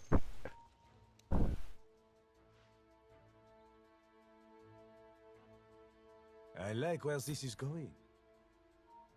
Watch it. Mm-hmm.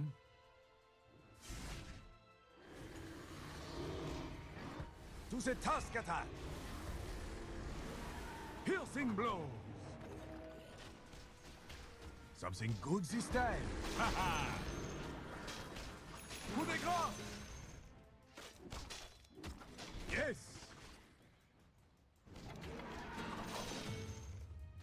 So you got away? Points away. That's for me. Let's get to the point. Pace me. Time at last. Almost there.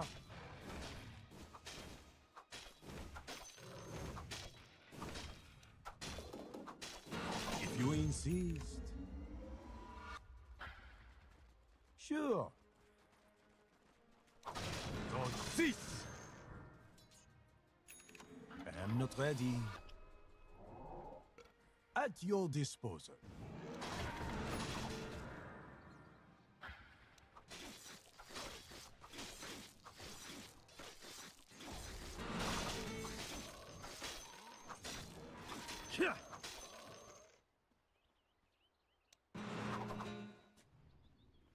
You know I will.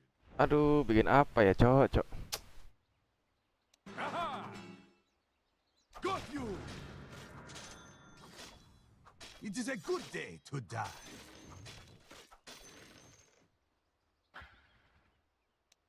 Is there any doubt?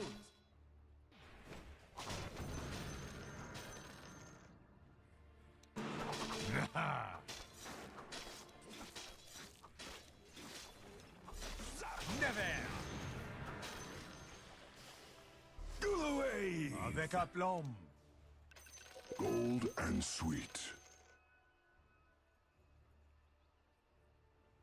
But of course.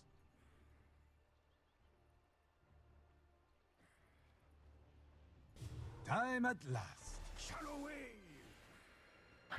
Now watch very carefully. Dark light. Okay.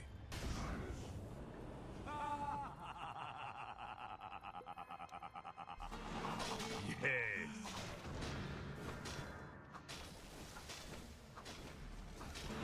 Yes. This impossible.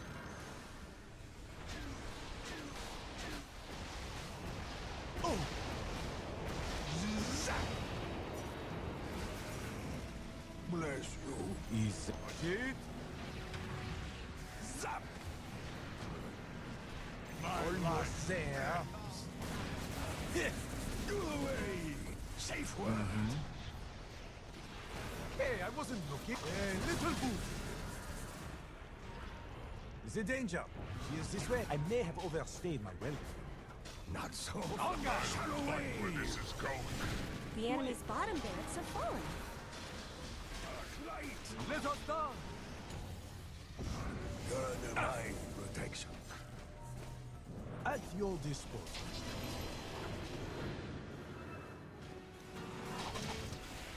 Safe word. Right.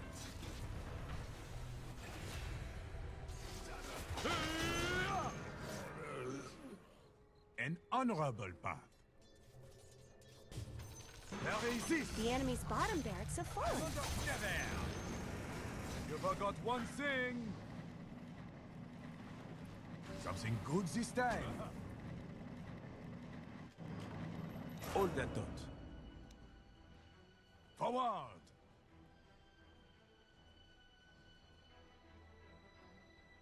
A worthy cause.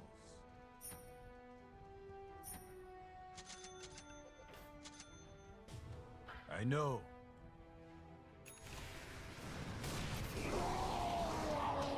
Moving. I am legend. I like where this is going. Killing spree. Double kill. Yes. Never could resist a long shot. The enemy's middle barracks have fallen. I like where this is headed.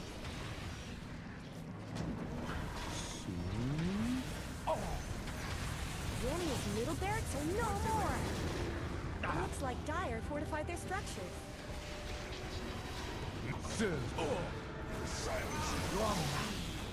Dominating. Predictable outcome. So brief interregnum. Patience.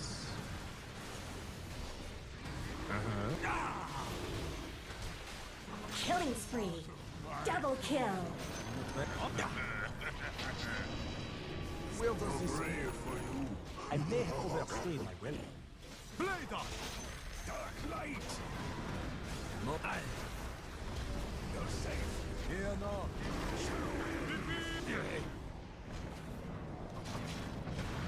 It's conceivable.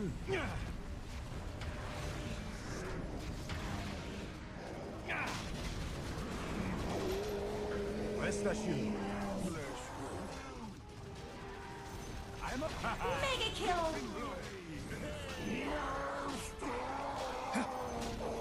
The enemy's middle tower won't be making any more appearances. Sure. Radiant victory!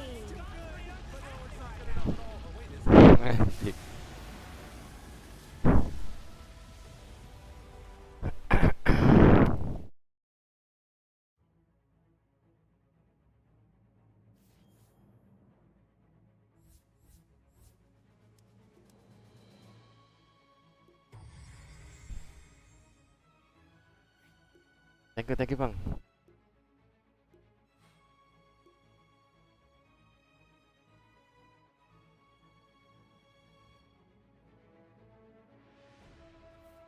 Thank you guys.